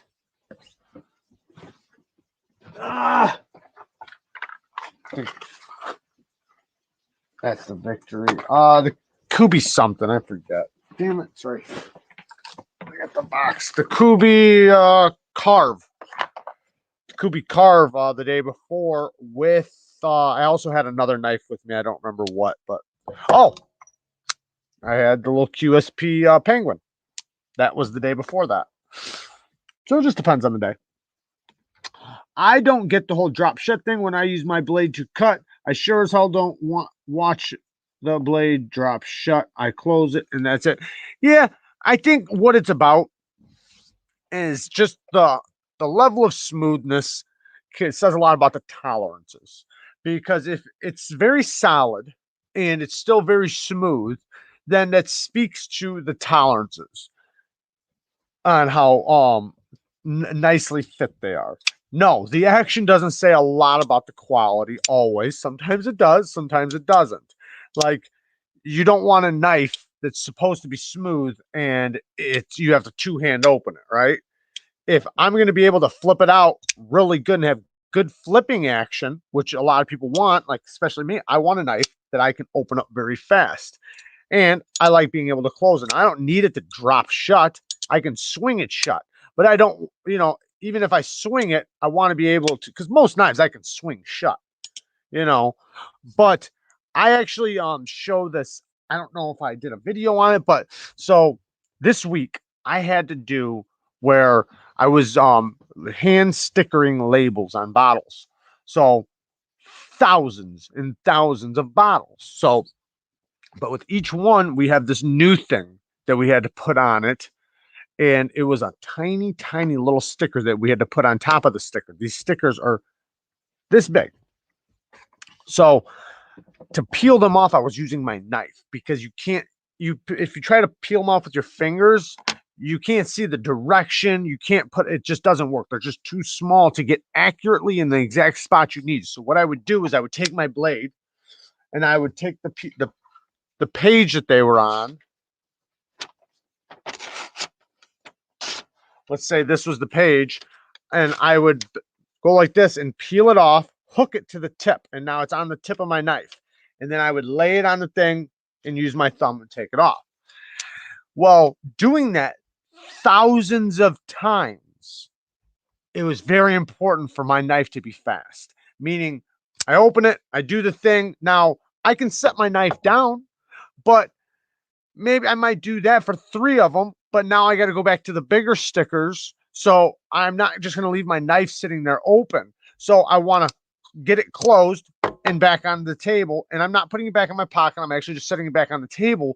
But it was important to be able just to close it very fast. Like I wouldn't want to have to go like this every time to close my knife. I'm using this hand.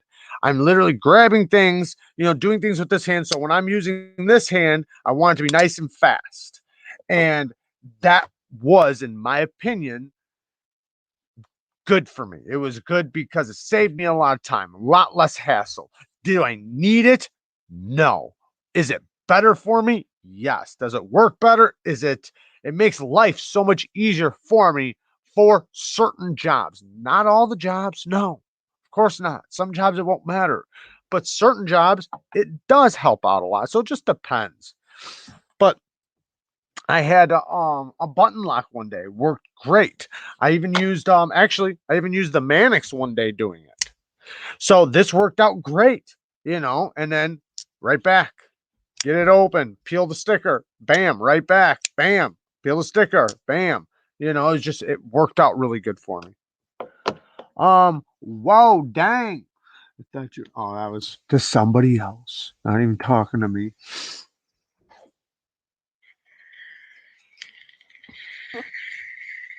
But yeah, I don't, sometimes it doesn't matter though. Like there's a lot of times I have this little bastard, right? And it doesn't matter. I just, it's not that big of a deal for me to just slap it shut. I can still do it one-handed. I don't like to use 2 hands though, I'll be honest. As long as I can do it with one hand, I'm okay. I'm pretty good with the one hand, so as long as I can do it one-handed, that to me is important.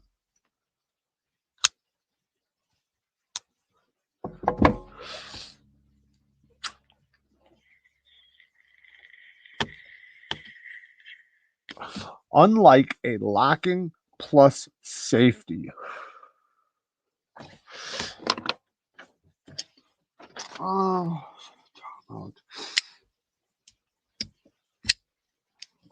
Okay, so I did want to talk about M390 for a second. So, I've noticed after a long time, I've sharpened a whole lot of M390, a shitload of M390, guys, a shitload. I've used a shitload. I've worked with it for a long time now. And I've noticed a lot of differences with the M390. Before, when people were saying it, and a lot of test results were reflecting that, like they were getting different results across the board. Some of them were getting S30V results, some of them were getting what M390 should get results. But I never noticed a difference, to be honest. For the longest time, I never noticed a difference. Maybe it was just because I didn't use it long enough, or I didn't have enough variables to really say anything. If you have five, it's three of them are from the same company, whatever. You don't have enough. But after dealing with probably literally hundreds at this point and sharpening hundreds and using hundreds, I notice a massive, massive difference between one company's M390 and another company's, from one company's heat treat versus another's. And like when I sharpen it, for instance, Hinder's M390, they run it soft. I promise you they run it soft. Every time I sharpen it, every time I get to a certain, and I'm not saying it's bad. I'm not saying they do a bad heat treat. I'm saying they run it soft. That's it. That doesn't mean it's bad. It just doesn't mean it's as hard as the optimal, or what you would call the best abilities it could be. So when I sharpen it at a certain grit, it falls off. That usually means that it's being ran a little softer. It's just not able to hold that fine edge with the HRC it has. Now, when I sharpen some,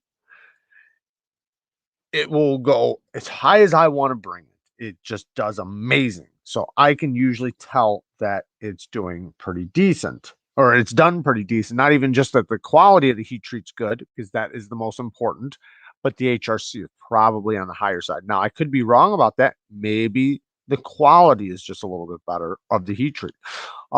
Michael Morgan asks, how is Tucson's M390? Tucson's M390 is not great, not bad, but it's not good. But I think for what you're paying for it, you're getting your money. And what I mean by that is that if you were going to buy a knife with titanium, right? Titanium, well done titanium, very good tolerances, cage ceramic bearings, reverse detent ramps, all the bells and whistles, right? Caged bearings on a track, to good geometry, all of that shit. But I said it had S30V for $130. You would say, hell yes. Now, if I said I'll give you M390 instead, but you're only going to get S30V edge retention, would you be mad? I'm not, because I'm not paying $300 for the heat treat to be, or not even the heat treat, but for the M390 to be incredible. Now, I'm not saying that. I'm saying that's the worst case scenario. So from what I've seen from Tucson, the worst case scenario is basically you're going to get S30V edge retention, which is still really good. And if you're getting it for $130, $150, even higher, with all the other things combined, the titanium, the this, the that, blah, blah, blah, you're still getting, good quality. Now, yes, they're not running their M390 as good as they should. They could do better. And in my opinion, I think they are. I think they're starting to improve it. They haven't been using it very long, or at least using it in a serious way. When they first started using it, they were barely using it. Recently, they started actually using it. And I've noticed from when they first started using it to now, they are doing better. Not as good as you'd like, but better. So I think after the next year or so, they'll probably be doing it pretty decent, but I don't know. I'm hoping. But either way, if you're still only paying that type of price, you're still getting the corrosion resistance, the same toughness from M390. The edge retention is just not going to be as good. Now, let me be clear about this though. I can get a lot of times a polished edge on their M390, not always. So it might not even come down to their HRC. It might just come down to the quality of the heat treat. I don't know.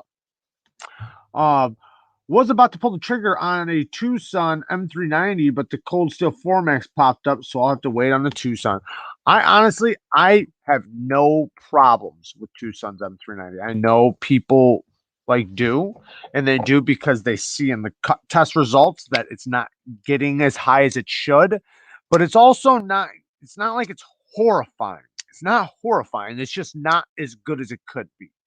Uh, but to me, you're also not paying. Like if you told me it was $350, right? Then I would say, yeah, that fucking M390 better perform. Now, if you told me you got all the things I just mentioned, milled titanium, great geometry, great action, ceramic bearings on a racetrack, detent ramps, great action, all the bells and whistles, great sharpening trail, blah, blah, blah, blah, blah, and it has M390 and you're going to pay $120, I'd say get it fast, like, because I mean, if they switch the steel to S30V, you would still pay that. And that's the worst case scenario is you're getting S30V results. So I think I got a 2020 model. It was 117. That's what I mean. When I said 130, you can probably get it a lot less. It just depends. I know I've paid $80 for their M390 before and very happy with it. And that's what I mean. I'm saying like on the high end. Now I paid 150 for my frag pattern TS195 and M390. I'm happy with it. I'm very happy with it. So a lot of great donations and Kara made an appearance. Very short appearance. But yes, she did. Yes. It's been an amazing live. I don't know how great I've been doing, but you guys have been awesome.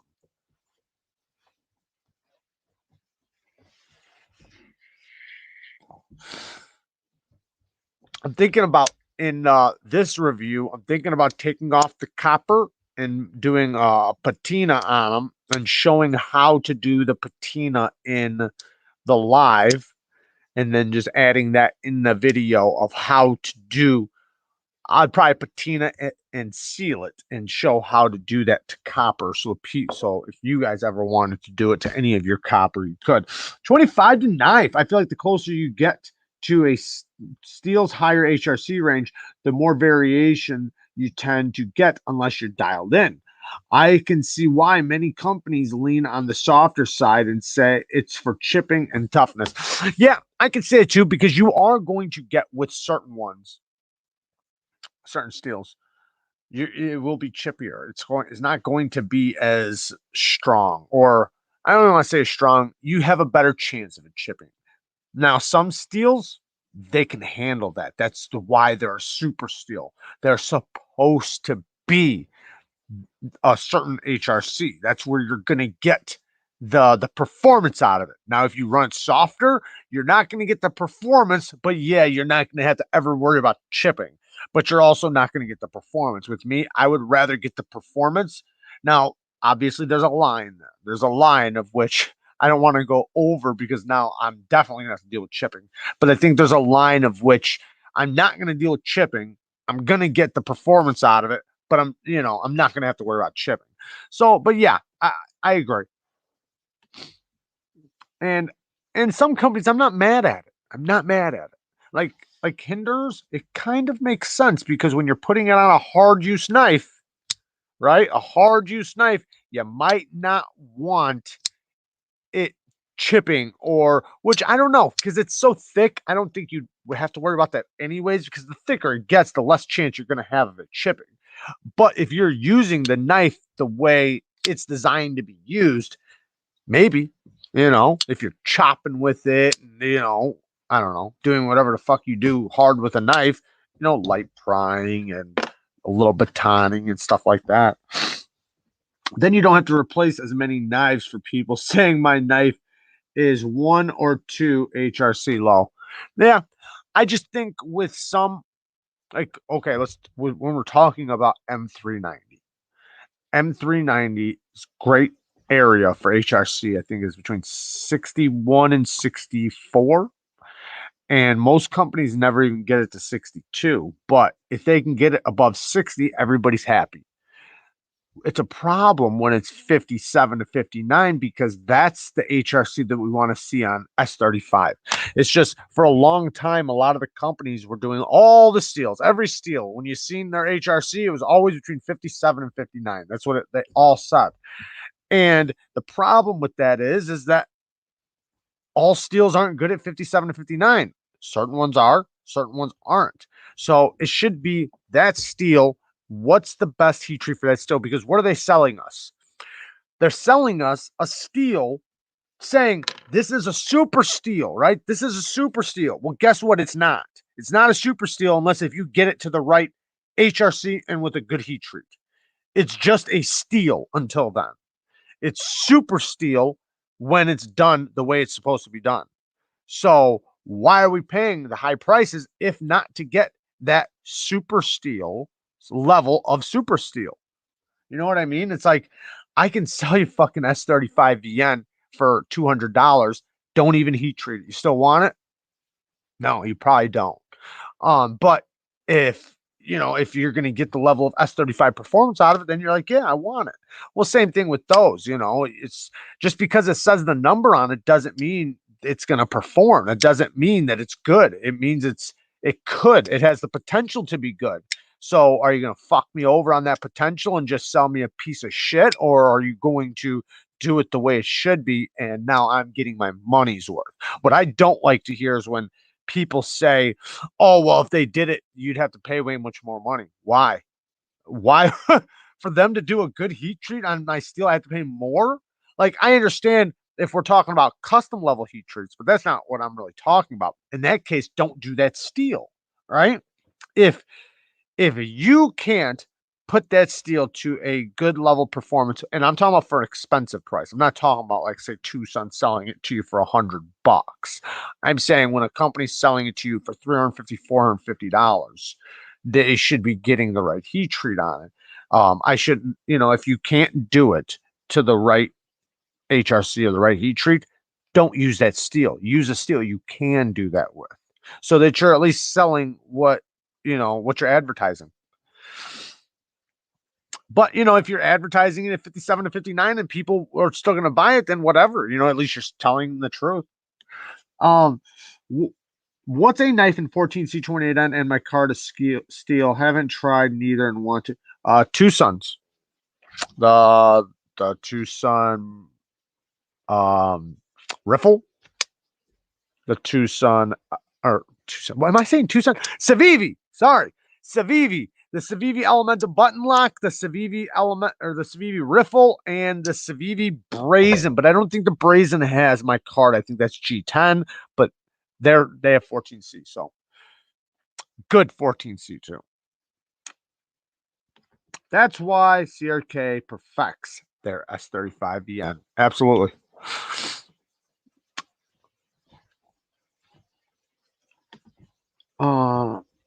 Yep. There you go. There's another one for $38. Rake makes some too. Yeah. Yeah. There's a lot of knife companies that are using the 14C28, and I don't know about and micarta, but yeah, Rake's using 14C. Tucson's using 14C. Civivi's using 14C. Kershaw uses 14C. QSP, I think, is using 14C. Who else? There's a bunch of companies using it. I think more companies should. In my opinion, it's probably the best steel out, especially with the VVC tree.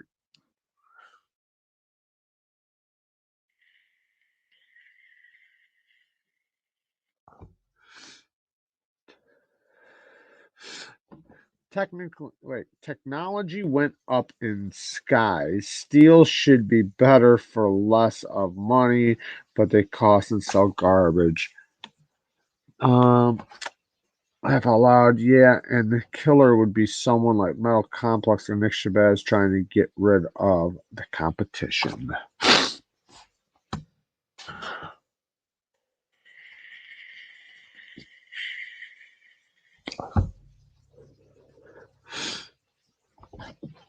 Um, Seems logical was telling Breeze, no, think more outside the box, like Gillette razor blades, pizza cutters, sheep shear scissors, etc.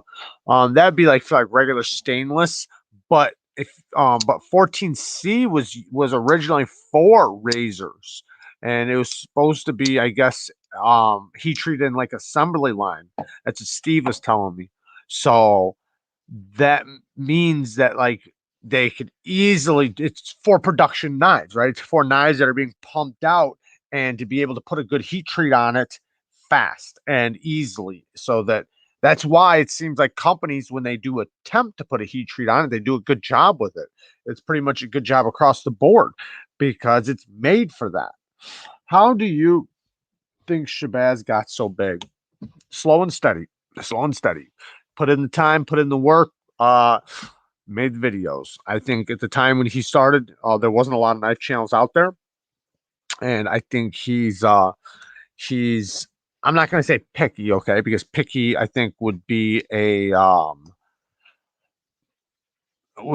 of mean for me to say. I don't think he's being picky. I think he's being observant, and he calls it as he sees it. And I think people like that. People don't want to hear and always see the good. They want to see the bad. That's why I always say what I think was bad on a knife or what I don't like, because I think that's very important. I think that's just as important as the good. I can tell you all day a knife is great, but am I going to tell you the bad parts, which I like? That's one of the best things I think I can bring to the table, is tell you what's wrong with something, because just trying to sell you something, to me, is me being an asshole. It doesn't matter if a company's giving me a discount code or giving me a knife. I'm an asshole if I'm not going to tell you what's wrong with the product. Because if I can't tell you what's wrong with the product, then I'm just selling you something, and I'm not a salesman. So I'm a knife reviewer. So being a knife reviewer, I got to tell you the honest truth. And I think that's what he had on his side, was that he was giving you an honest review, and kept it going, and people went to him to find out the bad things. Now the problem with that can be is that it's biased, because bad for him doesn't mean bad for you. Like if he says, I think it's too big, right? Well, it's probably because his hands are small. If he thinks the detent's too strong, you might like a strong detent. If he can't reverse flick it, well, maybe he's not good at reverse flicking. Do you know what I mean? Like, so, but you have to know that. You have to know what you're good at, what you like, what you dislike. So I've learned to see through that.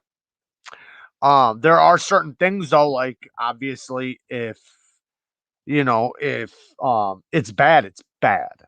You know, like if it has something wrong with it, then that's just wrong across the board. Maybe if the clip doesn't work that great, that's probably going to be across the board.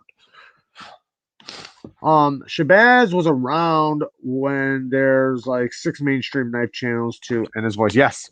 Yeah, he's been around for so long, and he consistently kept going.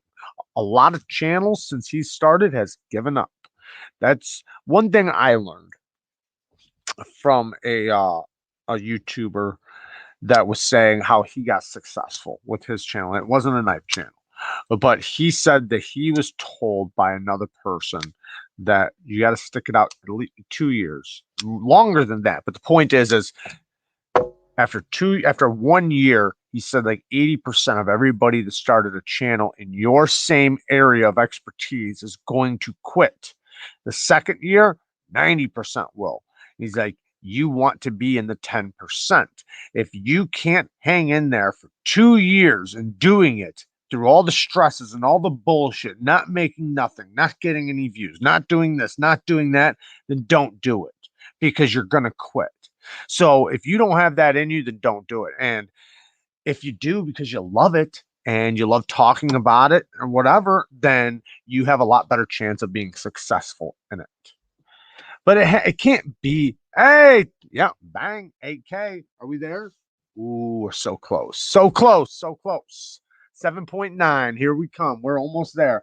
But yeah, you definitely have to enjoy it, man. If you don't enjoy it and it's not something you actually like that's why you have to be able to make content with nothing. Can you talk about a subject and have nothing, right? It's like when we first started, we didn't have nothing. We had like 10 knives, and I know you think that sounds like a lot, but they weren't knives good for a channel. We slowly, like every time I got a knife, like I would obviously put it on the channel, but I didn't have a large income. So I had to be creative basically. And that's what it's about, your imagination, being creative, and being able to do it. Now, all the other things are really important. The sound, the lighting, the quality of the picture, things like that. That's going to be very, very, very important. But your personality is going to be number one. You have to be entertaining. You have to be easy to listen to. You have to be somebody that people don't mind listening to and talking to. And I'm not saying I'm great at that, but I'm constantly trying to improve. Yeah, out there would love to see him sharpen a stone or like a chainsaw blade, sword, car doors, evil claws, stuff like that. You talking about me?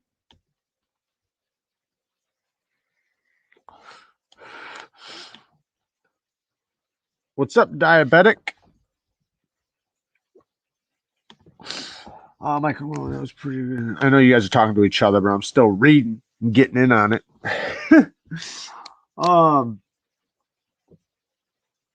What's up, Tri-State? How you doing, bud? Fucking thing's going dead.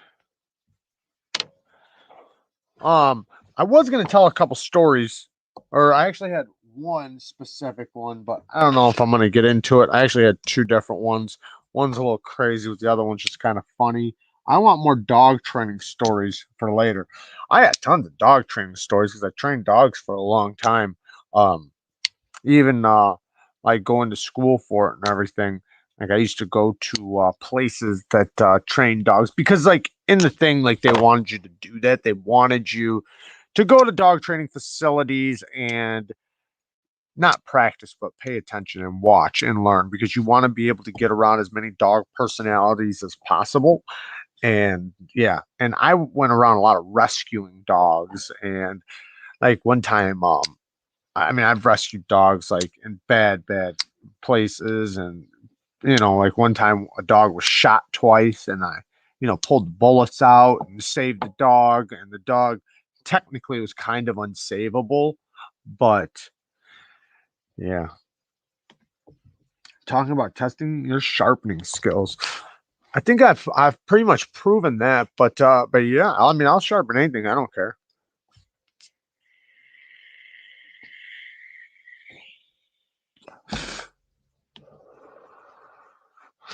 I mean, I don't think there's really, okay, put it this way. I got some lawnmower blades coming in here soon. I'm going to be sharpening.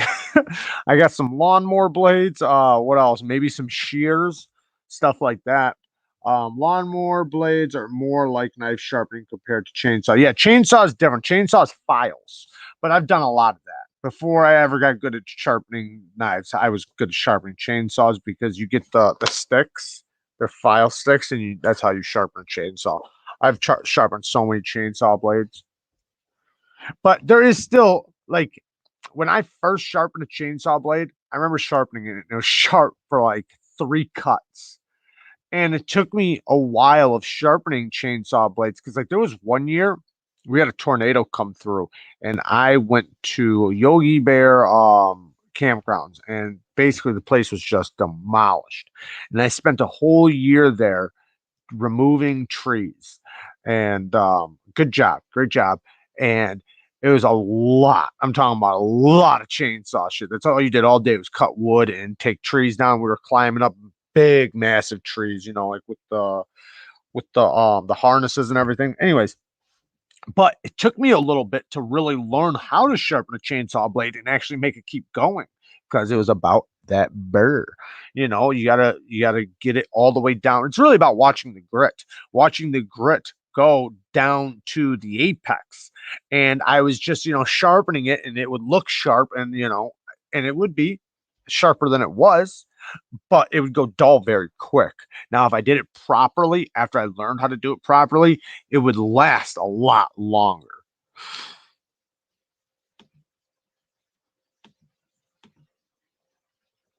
Nice. Just sharpened your first chainsaw this year?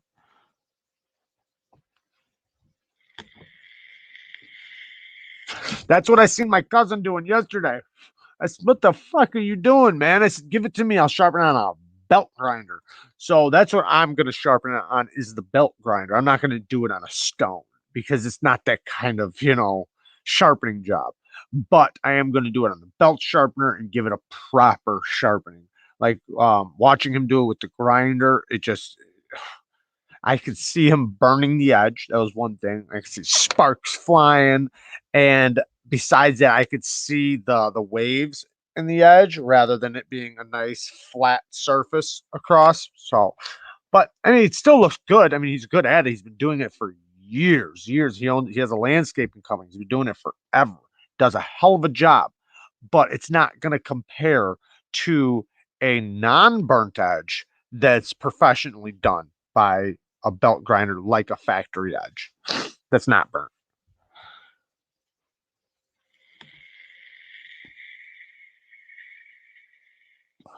That's what I try to do. Grateful Panic. I'm glad you acknowledge that, because when I first started listening to people talk about it, man, I couldn't understand none of it.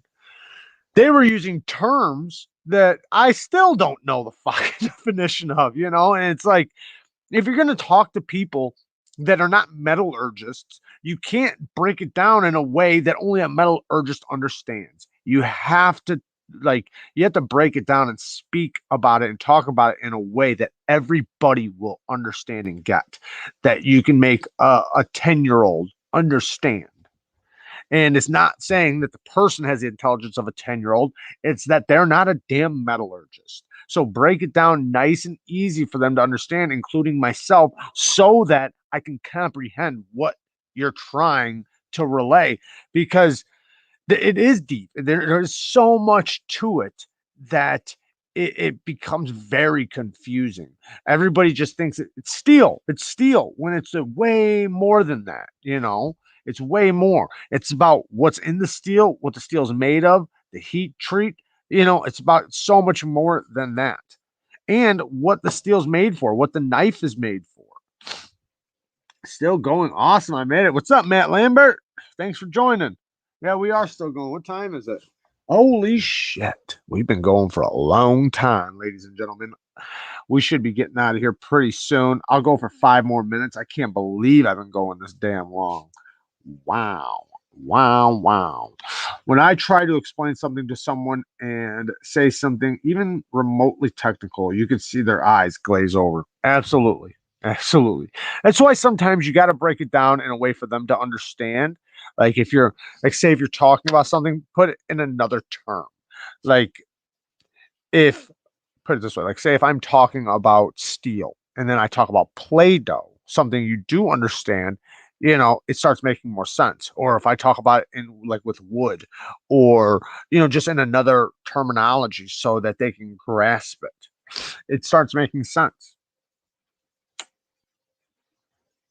You got any of those dog pepperonis? No, I don't. You know what I used to use for training? Liver treats. Liver treats are the best for training, and the reason why is, one, dogs love them. All right. And you want to get the little soft ones. You don't want to use anything when training, anything crunchy. And the reason why is because when they crunch, it crumbles. And then the dog has to find those damn crumbs because he knows he dropped some. So now his attention is off of you. You want something. You ever see a dog and you always think like, man, you didn't even enjoy it. You just swallowed it. The reason why they do that is they don't have a mouth designed like us. They can't chew their food for taste. So, do they like the taste? Yeah, it's just different. But they have to get it down as fast as possible because in the wild, things that they don't get down fast get stolen from them. When they drop crumbs, that's a bad thing in the wild. They don't want to do that. So, but when training, you want their attention on you always. So, whatever you give them, you want it in their mouth, down their throat, and they're still looking at you because that way you can keep the learning going. You never break the attention from him to you. So think about that when you're training. If you got him looking for crumbs now, he's not paying attention to you. +1 for liver treats. Yeah. Yep. Those little jack ones, those ones are great. Um, there's a lot of them that are really good. But yeah, just something nice and small, something that goes down very, very fast. Yeah, you can use a toy too. So you obviously got to play to what breed it is. So some dogs are going to be more toy, like their toys are going to get their attention better. Some are going to be treats and food. Some working breeds don't need either. They need work. They need a job. They just need to know what to do and how to do it. So it depends on the breed. Now, both in all breeds, you do want to use both. You want to use food and toys. You don't always use food. You can start it off with food, get them to understand as then turn it into a toy. But there's it's good for both. So treats are going to be certain kinds of training. Toys are going to be another kind of training. Some of them equal, they're in the same category of training, but you just do it a little differently. Like when I'm going to train like wait or stop, for I'll use both, but a toy works really good because I can make him go after the toy and then make him stop and wait. And when I say it, I want him to stop like a light switch, just freeze. Because and then when I tell him to go and get it, then it's just the opposite. It's like hitting a switch, he's after it. But when I tell him stop, I want him to instantly stop. And a toy is really good to train that with. A chow, what about a chow? You talking about the breed, a chow chow? I've trained a couple of them. I knew one growing up. They untrained, they can be very aggressive. They need all dogs require good, healthy training. They require somebody who understands training because they can be very protective and dominant. So you don't want somebody training the dog that doesn't understand dog psychology. Dog psychology is very important when training a dog. If you don't understand dog psychology, you you literally train a dog like almost everything. Every time I met, and I'm not even gonna call it a bad dog, but a dog that wasn't trained well, it was never the dog's fault. Literally, he was taught to do those things every damn time, or wasn't basically was just taught, whether he's getting in the garbage, running across the table, chewing up shoes, whatever. That's what he was taught to do. The person just doesn't realize they're teaching him to do that by their behaviors, by their emotions, by the animal psychology. You have to run it, like a pack, like a wolf pack, or you can break it down in many different ways, but they understand things differently than a person. A lot of people try to teach dogs like they would a person when they don't think like a person. They think like a dog. So you have to understand what that means to a dog. And there's certain things where who sleeps and sits the highest, going through doors, sex, and food is going to be what puts you in what part of the pack. Like if you're going to be the alpha, if you're going to be second in command, third in command. So those certain little details. Now, you might not think it's anything for your dog to be sleeping above you, right? But in his mind, that makes him more alpha. A dog should not sleep higher than you. If you're sleeping lower and your dog's sleeping higher than you, that's an alpha status. If the dog's walking through doors without you commanding him to go through the door, that's him leading you. He should not be doing that. If you tell him to go through the door, that's one thing. But the dog shouldn't own the door. When the dog or door opens, he just runs out of it without you saying anything. That's him being in control and leading the pack. You don't want to do that. Um, Humping. Humping is everybody has seen a female dog hump before because it has nothing to do with sex. It has everything to do with dominance. You don't let it, only the alpha and second in command gets away with it when he cheats and goes and hides. But in a wolf pack, only the alpha breeds. All the other wolves do not get to have sex. Second in command sometimes can, but he's going to sneak off to do it. So you can't allow that dog to hump and have, sex and stuff like that because he's not the alpha. You're the only one who gets to have sex. And they understand that hierarchy. It makes sense to them. That's why if you see two dogs, right? And one dog is owning that zone, right? And the toy, the whatever, you got to let that play out. They understand that. You stopping that confuses them. Or if like you're letting, say, the second in command get something first, that will cause a fight. You're going to cause that alpha to fight him now because it doesn't make sense to them. He's the alpha. He eats first. And the other dog is okay with that. I'm not saying you let dogs bully each other. I'm not saying that. I'm saying if you let it play out normally, it will play out just fine. A lot of times with dog fighting, two dogs meet each other and you see them start fighting, spin them around and make them sniff each other's asses. Literally do that. Just grab the one, put his head in the one's ass, flip him around, grab this one, put him in his ass. You'll watch that fight end like that because that's all they're fighting over. You just have one of them that's being too dominant and isn't allowing the other one to sniff his butt, even though he got to, or maybe not. And if you pay attention, you can see a fight about to start because you'll see that they'll get head to head, and you don't want to meet a dog for the first time and ever put your head above their head. That's like me coming up to you and putting my face in your face and like pushing you or spitting on you or something.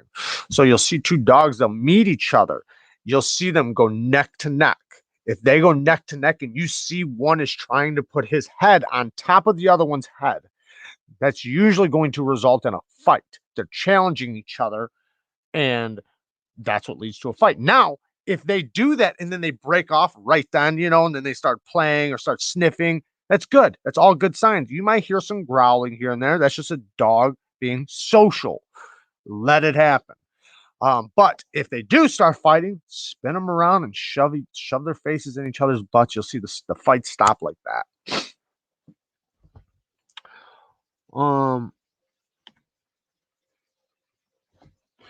YouTube personality. Lefty EDC poops on dog during live stream. What the fuck?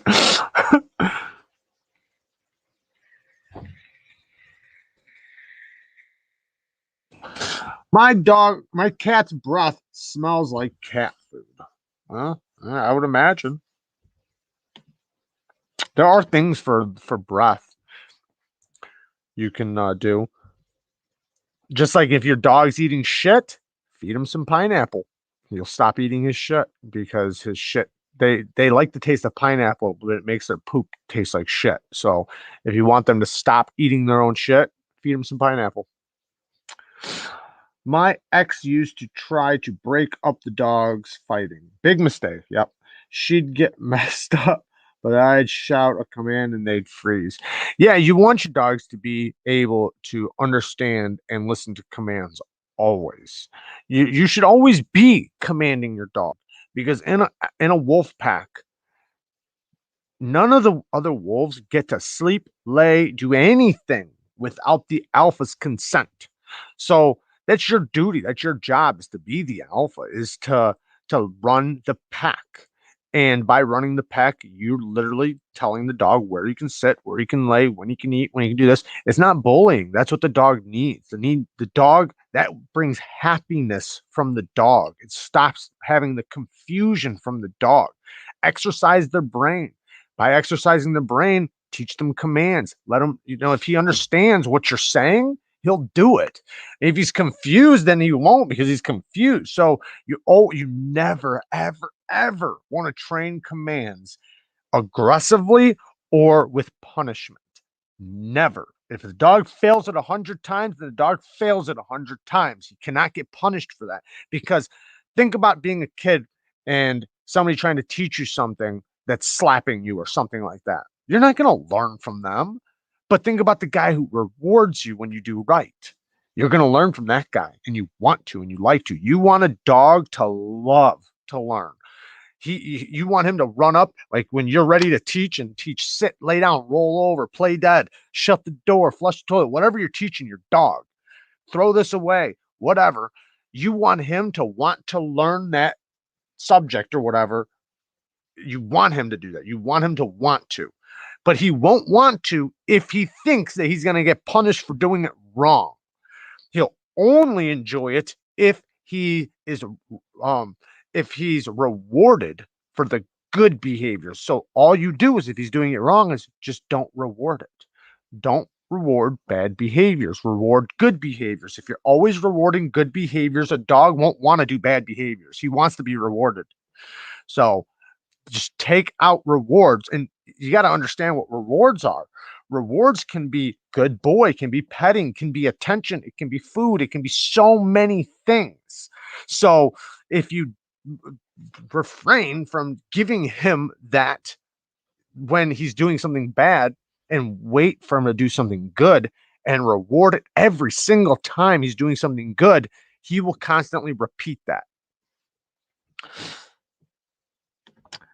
Yep, the most alpha of all dogs was so obsessed with me exactly for reasons you're saying. Yeah, they want to be like the alpha. Even the alpha wants to be like the alpha. So if you are the fun one, if you're the one that creates the commands and creates a good environment that a dog understands, they will be so attracted to you that they'll listen to you over their owner. I get that all the time. I'll go into people's houses when I train their dogs, and their dog will listen to me way better than them. And it just met me.